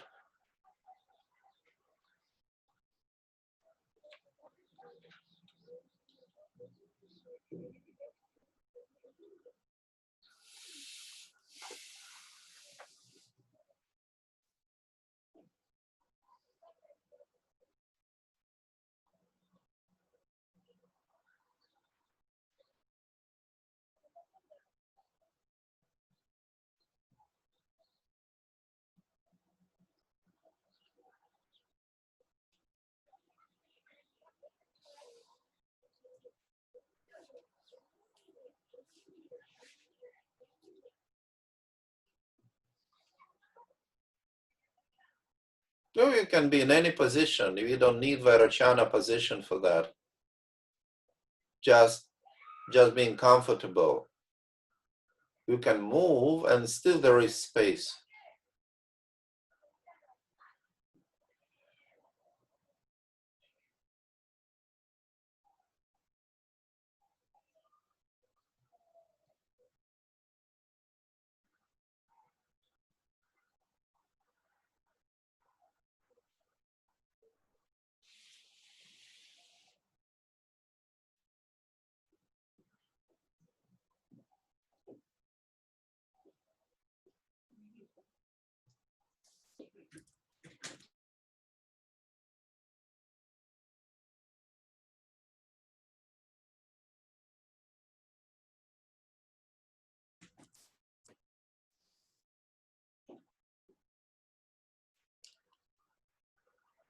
So you can move and see how your movement is manifesting with this space.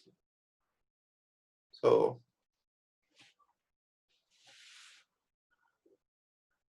You discover the space of thoughts, but the space, visual space, is a different space or not. Sounds, do they arise and cease in the same space or not? Can you find a difference? And your movement, the movement of your body, and the movement within your body, like your breathing, which happens in the dimension of your body, is it the same dimension or not?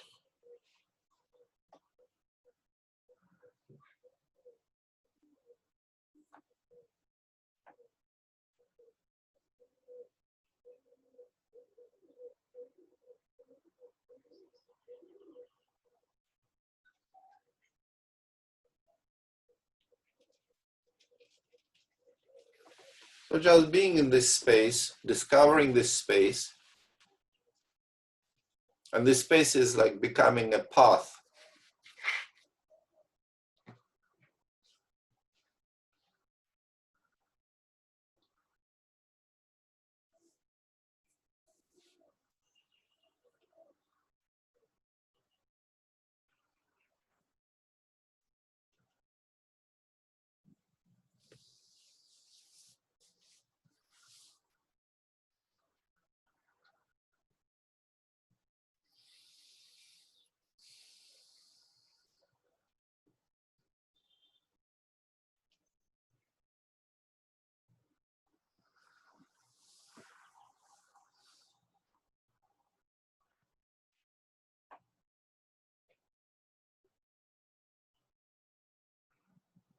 You notice the sensations in your body.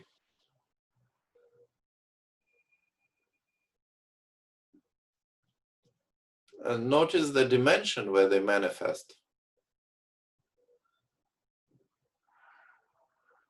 Not rejecting anything, just discovering the dimension, the same spaciousness.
So when this presence of space is stable,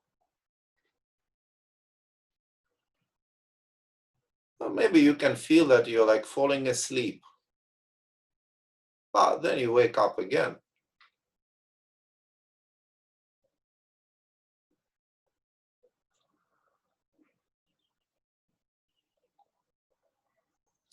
Who is in this state? Who is in this space? Who is present there?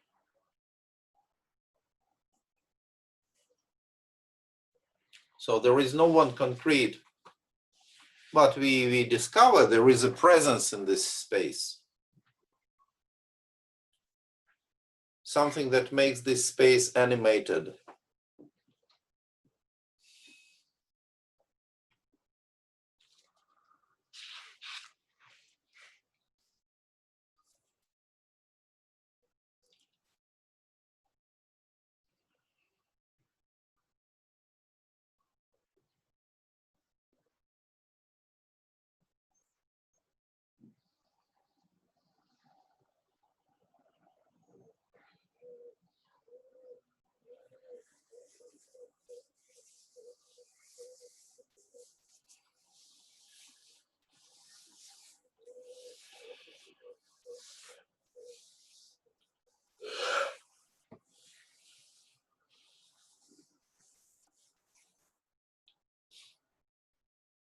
Okay. How was it? How was it to find this space? How was it to be in this space? Or not how was it? How is it to be in this space?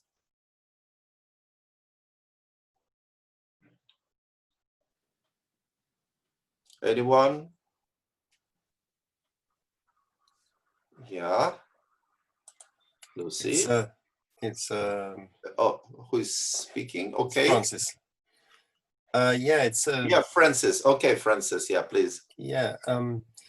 It's pleasant. I am a bit sleepy, a little, but in a kind of pleasant, hard to define kind of way. So yeah, it's a little bit dreamlike. I'm also aware of being quite of my tiredness level, and but just thinking how long my habits of inattention have endured. 70 years. Yeah. Maybe. But the feeling of I also put a blanket on because became aware of being cold. So I'm more relaxed than I was at the beginning today. That's me. Good. It doesn't really matter how old we are in this case. Absolutely doesn't matter. Cancels everything. Mm. Who is old? Who the hell is old? Okay. Mm. Old habits or new habits doesn't matter. We just go beyond that. We notice there are things that manifest and they are conditioning our attitude, our behavior, our reactions. Okay, but we discover this single dimension where it's all happening, this single sphere, where everything is taking place here, in this dimension, in this kind of sphere that includes everything, total sphere. And that's it. Mm. Yeah. And then doesn't really matter if you are 15 or 75, no, or 50. Mm. Who is there? Okay, habits can be old. Yeah. Habits can be young, can be old. Yeah, but the dimension, it is never getting old. It cannot be young, it cannot be old, and the awareness of it is ever fresh. Yeah, it's true. Yeah, it's ever fresh. In Vajrayana teaching, this aspect is called Vajra Kumara. Maybe you heard this expression. I think I found it in Vajrakilaya teachings. They use it very much. Vajra Kumara, but what does it mean? It means something like eternal. It's not like this forever young.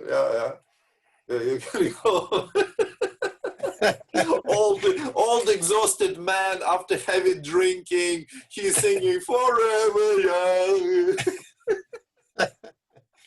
No, but it's really forever young. This awareness is forever young. Yeah. And this forever young is freshness, yeah? Vajra Kumara is ever fresh. It's something happening like the first time. Mm. Whatever is happening to it, it's happening like the first time because not conditioned by the memory. When we have a memory and we know how it happened before and now it happens for the second time, it means we are old.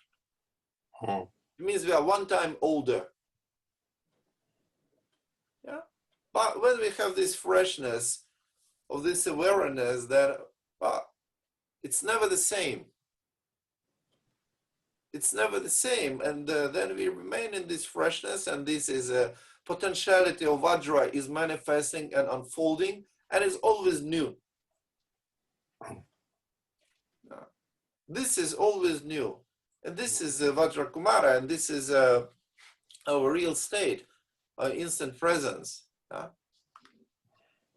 Mm-hmm. Yeah, thank you. Yeah, yeah, you see, it's nothing. Yeah, Lucy, I see, I remember. Yeah. And it's there is an expression. I remember 3 out of 4, but it doesn't matter. So it's so close that you cannot see. Yeah? This thing, or like this dimension, it's so close we cannot see it. No? Then we discover, but it has always been there. And it is so simple we cannot believe. We cannot believe it's so fucking simple, yeah? Why do we need to struggle all our lives? Can you hear me? Can you see me? Yeah, okay, because there was a break, failure. So it is do we need to struggle? No. And we cannot believe it. We cannot believe that things are so simple and it is so nice that we cannot accept it. Yeah? 3 things. The 4th one I don't remember. Maybe I can check somewhere and find, but it doesn't matter. You cannot hear me. You can hear me. Okay. Now we can hear you. Yeah. So it's so close that we cannot see. It's so simple we cannot believe. It's so pleasant that we cannot accept. Huh? We don't want to stay there. No. There is a real world. There is a real world. There is a real practice that we need to do hard. Yeah. I repeated everything. So if you missed something, if you missed, I repeated it now. Too close to see, too simple to believe, and too pleasant to accept. The 4th one I don't remember. Maybe I will check for the next time.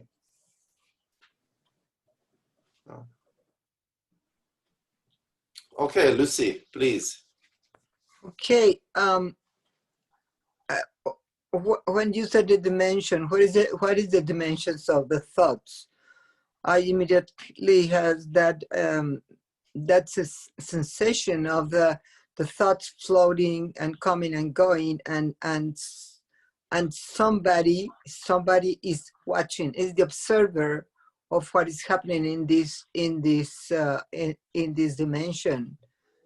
And this dimension becomes like the experience of the observer and whatever happens in this space. But the moment that was really tricky for me was when you said, well, and now the dimension, how different or how equal is the dimension of not the thoughts, but the feelings and the perception and everything that is around us.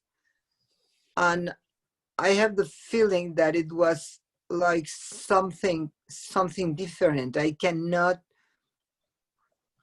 retain the continuity of the observer, because for me it was like the feel of the thoughts are something internal. and the fields of contemplating whatever is outside there. I mean, the space that I am now here, in terms of the space. Yeah. So a question's arising on me, okay, what is the difference between the outside and the inside? And the answer for me was, the difference is time. Because in the dimension of the thoughts, when you observe the thoughts, there is no time. Just a continuum of whatever you are thinking or perceiving or remembering. But when you are in the outs, when the observer is in the outside, the ego arises and the time is the difference. So I would like to experience the way that you said, that is a continuum and instantly removing, but I don't know. Yeah, it's very clear. You see, I usually give an example for the space, whether they are same or different.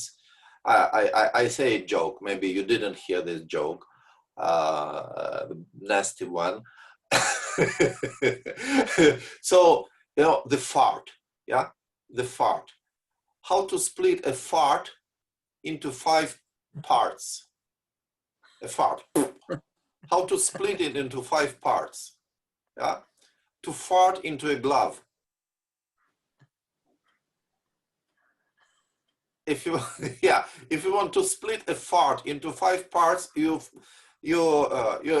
take this nice blue medical glove, and then you fart, and then you have it split in 5 parts. Yeah, but it's the same farts still. Yeah, there is a central part of a glove, and there are 5 corridors, like 5 fingers.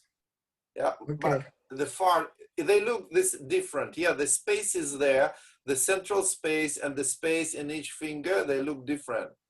But the fart inside is the same. Yeah.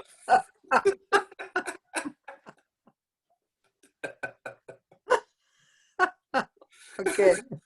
Yeah. And the problem is that you're trying to maintain this feeling of an observer. Like one person is saying, witness protection program. Yeah. Okay. Yeah, because when we discover this witnessing state, it seems so secure, not influenced by anything, and we are trying to maintain it, to preserve it. But this is a mistake. This is a mistake. You don't need to try to preserve this. It's like being in a transparent sphere, crystal sphere, separated from anything else, like crystal dome. Yeah. But should go beyond that, spread awareness beyond that, beyond these borders, and discover there are no borders. Because these borders, they create separation, that imaginary borders. And this is what I was, actually I was leaving that for the last session, but we can do it now. To notice, you have a thought, you notice a thought. And you try to measure the distance between you and thought and to find if there is any distance. Yeah? And then if there is a sound, you try to measure the distance between yourself and the sound and discover if there is really any distance. Or then you have sensation, like you grab a glass and you have a sensation of cold, yeah, in your hand. And you try to measure if there is a distance, try to measure this distance, like moving from you who are experiencing this, witnessing that, and to this experience. Is there really some distance between? Yeah? Is there really distance, like a telephone cord going through the hand or something like to the brain? Or is just an illusion and you cannot really find anything? So try like going back and forth to your sensations, to visions, to your sounds, to your thoughts, etc. Like trying to measure. And then you discover something.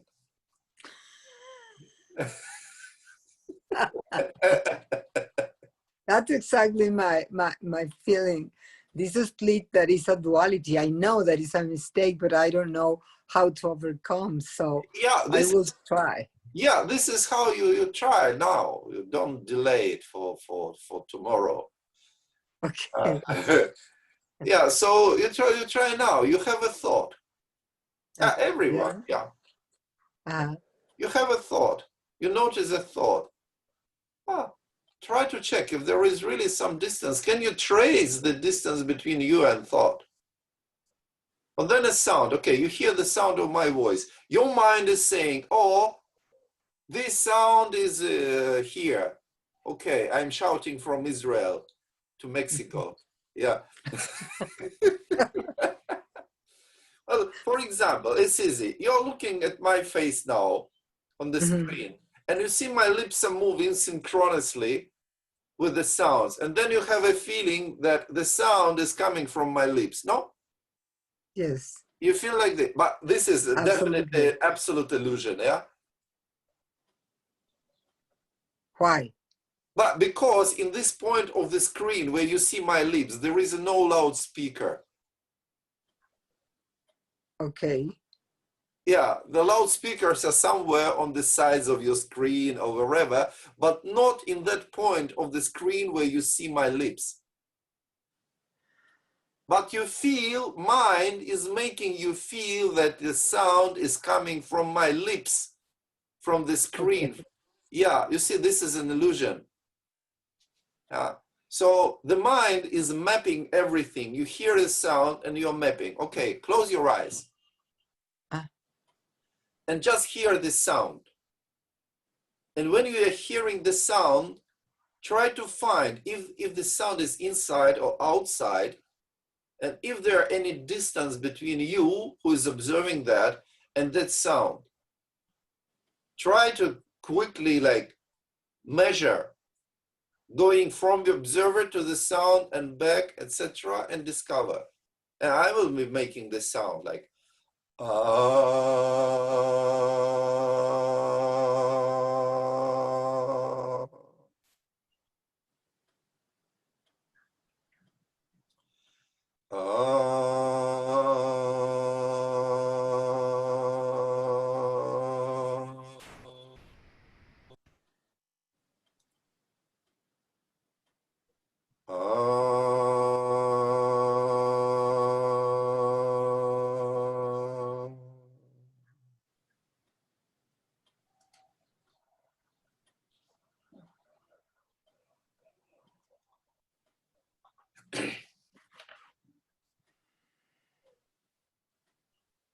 How is it? Now the sound became like another thought. Yeah. Has this quality. Yes. Yeah. Yeah. Good. Good. Just try exercise this with different kinds, with sensations. And then you see the mind is mapping the origin of a sound, or is mapping, like you have a sensation as your hand, the mind is mapping it. Your mind is making a map. But if you go beyond mind and you try to feel where it is, then it is different. Then you discover something different. Okay. Now let's, okay? Thank you. I have homework. Yeah, yeah. You can do it right now. So let's have fun. If you're sitting next to your computer, take a pen. Take a pen or pencil, whatever, or some stick, small, and connect it to your loudspeakers, to the screen or where the sound is making. And try to notice the sound with your hand, not with your ears. A little bit like a Beethoven. Yeah.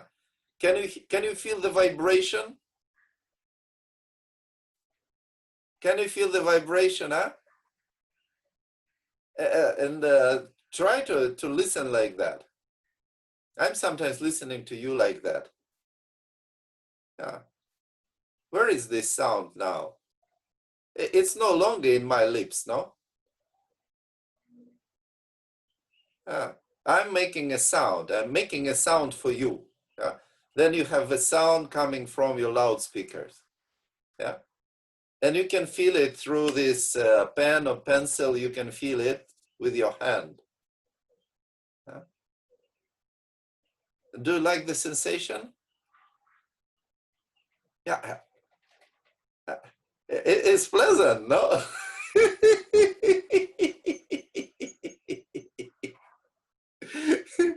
When I'm talking to you, I don't hear it. I don't have this experience because my loudspeakers are not reverberating when I'm speaking. And when you are starting to speak, I feel it very well. Yeah, and now I'm talking, I'm speaking, and you can touch this sound. Yeah, you see, you can touch this sound. So this is sound like penetrating everything, and you can feel it in all of your body. Yeah? A little bit like Beethoven. You know that Beethoven was deaf, yeah, and he had to grab the stick with his teeth and put it to the deck of his piano to hear the sound. Yeah. We are not completely deaf, so we can use a stick in our hands. Yeah. That was it nice? And pleasant, yeah. Simple pleasures of life. Yeah. And our existence is full of that. Simple pleasures of life.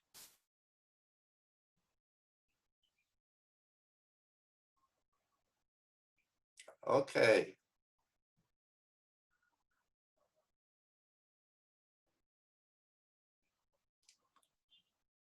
Anyone wants to share your experience with measuring the distance between you and thoughts, between yourself and sounds?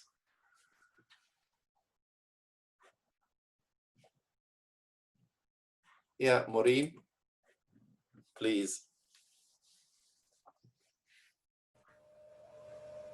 There appears to be no difference at all. There's no difference in the distance between the sound and what is being, and the hearing of it. Yeah. When I ask myself, what is the distance between me and the sound of your voice? Something said, well, who said that? The fact that I asked myself that question, said, well, who said that? And then there's just presence. Yeah. And the sound and the vibration that is felt are not separate. They're all just spacious. They're appearing in that spaciousness. It's not something separate. And whether it's the feeling or the sound or the hearing, it's all the same. It's not different. Yeah. Yeah, it's more easy to do with the sounds and also with the bodily sensations. It's more difficult with visual things because seeing is our strongest sense. And we are very much conditioned by seeing. And seeing is mainly how we define the borders and the difference between ourselves and the rest through seeing. So with seeing, it's a little bit more difficult to discover this absence of distance, but I think next time we do this purification of elements and we can make it easier. Yeah. But with sounds, we discover that there is no external sound. Yeah. Thank you. Yeah. Thank you. Anyone else? Yeah. underrepresented minority of white heterosexual men.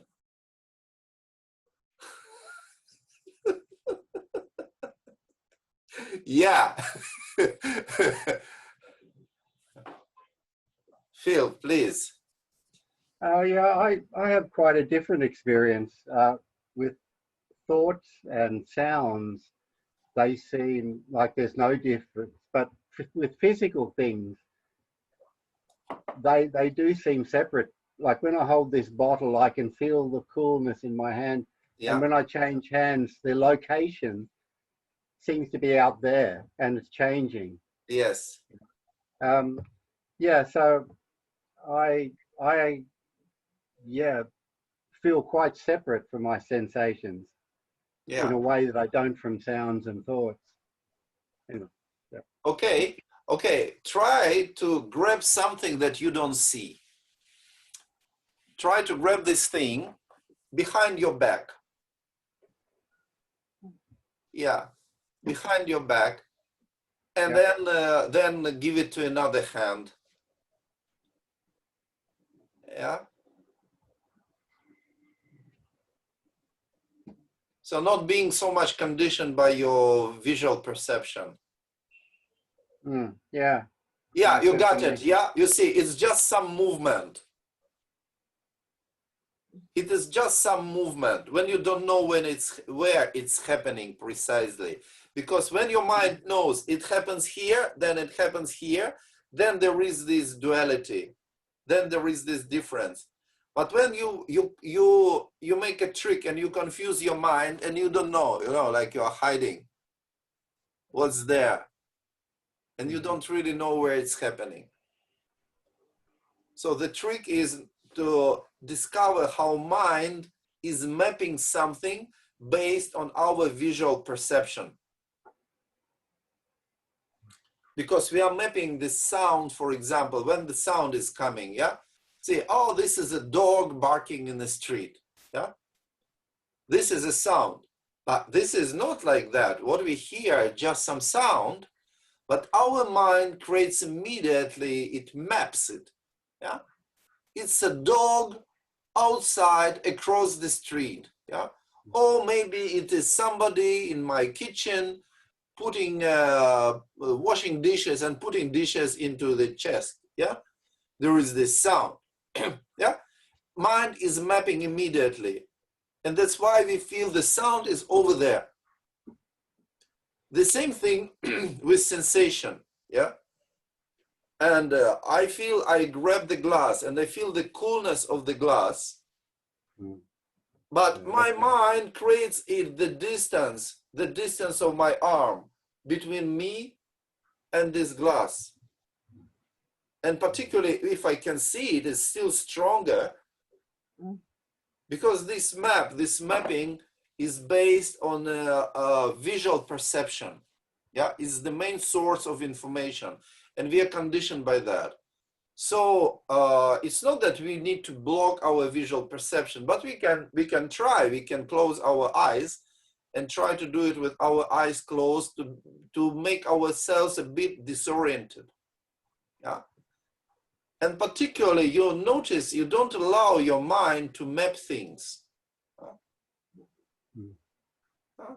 I think we did it last time. I don't remember exactly, but I think we did last time that we were perceiving something, not letting our mind think about it. Yeah? Did we do that? Yeah, we did it. Yeah.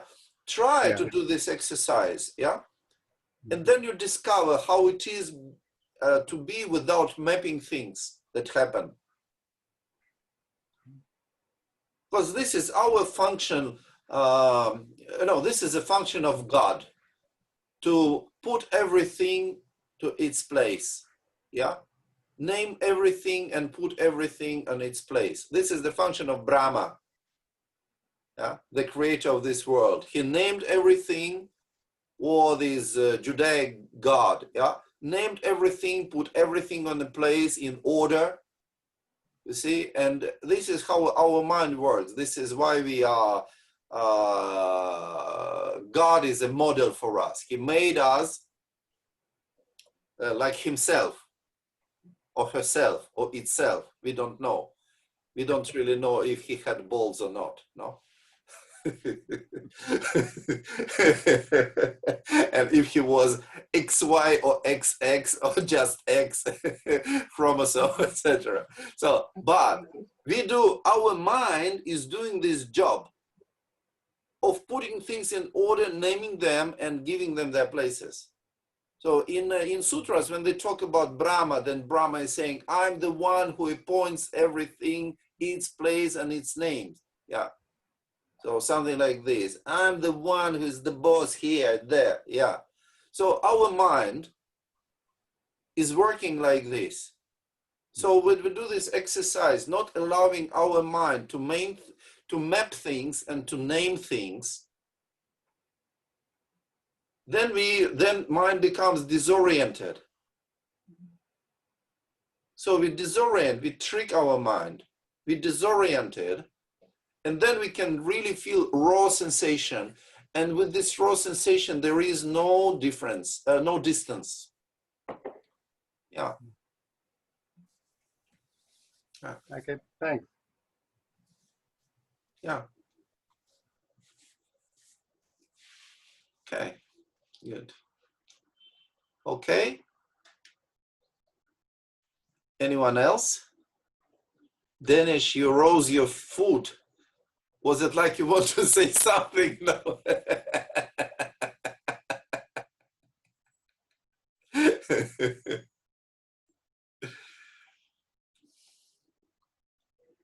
Okay, good.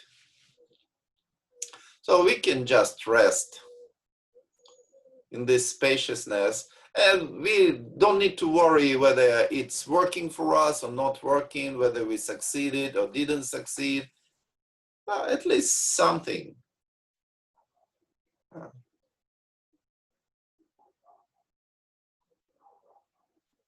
We are enjoying what we are doing. That's the point. We have fun, no? We have fun.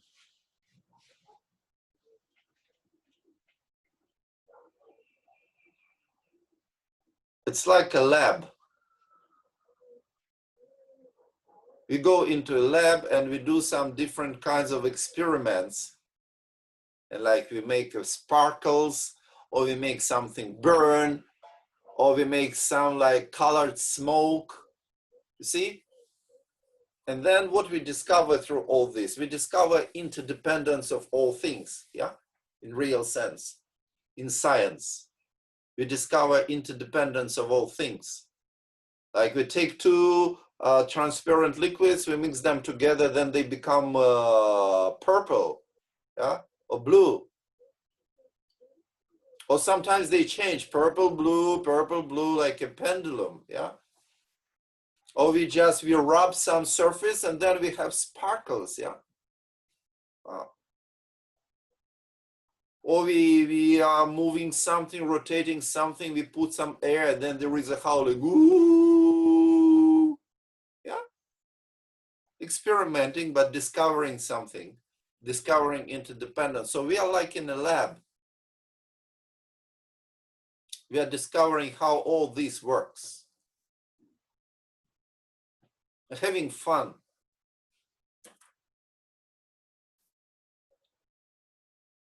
Experimenting with our senses, with our minds, and doing things which were always next to us, but we never had an idea to do them, to check, to test. And then, oops. And then we become like children, no? Playing and discovering something very new.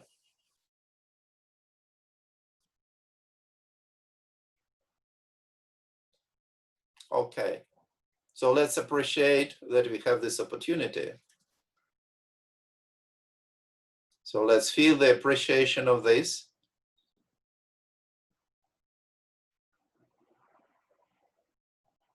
We kind of summarize what was there in this session. And these are our merits and wisdom, that we accumulated something. We accumulated some qualities and we accumulated some insights. So let's wish that we dedicate it for the benefit of all beings discovering the state of liberation.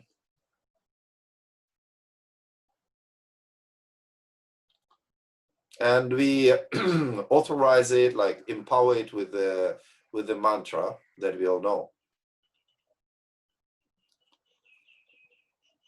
Om Dare Dare Bendare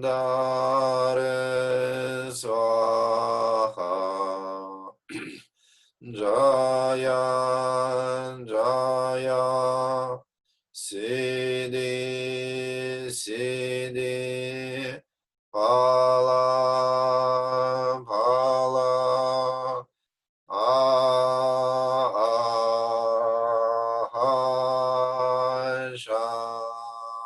Sama Mama Golin Sameta.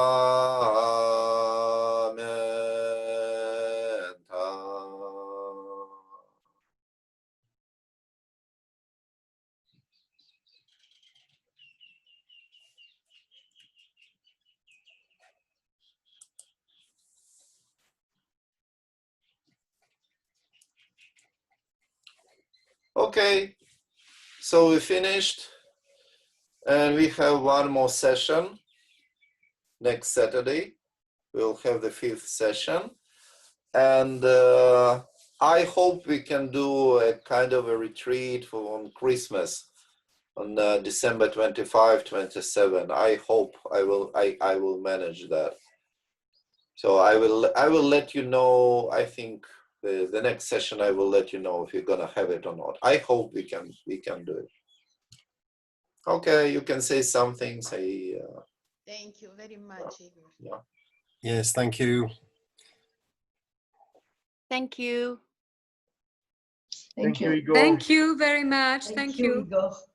Grazie, Igor. Bye bye. Thank you. Bye-bye, Igor. Bye. I hope all of the world's not locked down. Okay. Thank you, everyone. Thank you. Thank you from Germany. Hey, yeah, you have feelings, yeah, in Germany. Yeah. Great, great. I knew that. I knew that was hidden in Deutsche Bank.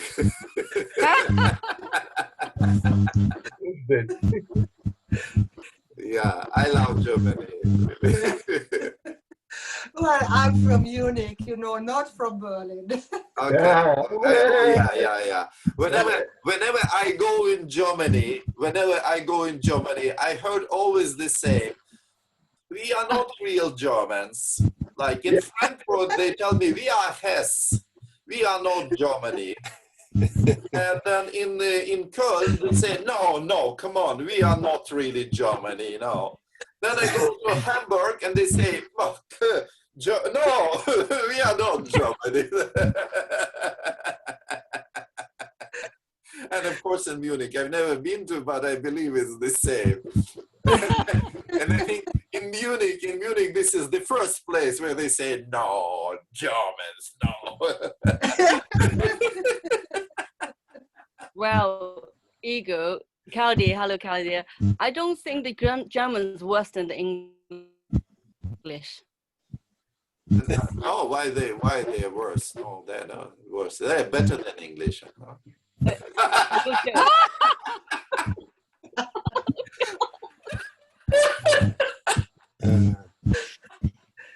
The food is in Germany. The food is Germany is abso-fucking-lutely incomparably better than the food in England. I'm sorry to say that, but in England there is no food. No, it's changed now, Igor. In England, you mean about Germany changed? Or No, in English. We have discovered food in English, but we are stopping. Now we are cutting off from our supply of food. It's crazy. So it's our turn to be really crazy now. Yeah. England.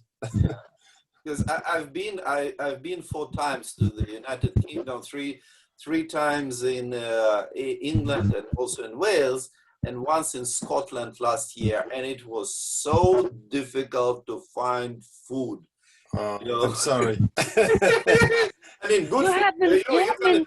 You can always find something to eat, yeah, you know, but to really find, even you go to places which are not cheap at all, but something is wrong there. Something is wrong. Yeah. Only your experience. I'm afraid I was your cook. No, your food. I don't consider when I'm talking about food. your food. I don't even consider food in England. This is like different dimension, different league. This is another story. I mean what you find in public area. Yeah. What you find in public area there, that's different. But in Germany, whenever you go, the food is usually, it's very rare you find bad food in restaurants or cafes, whatever it is. It is a shawarma place, it's absolutely delicious. You know, and restaurants are very good always in Germany. Germans have the taste of life.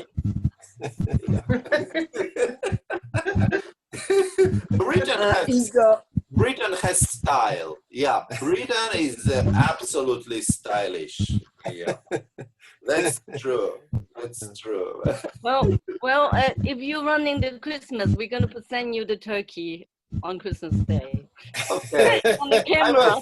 I will come another time. You can still cook the turkey, no?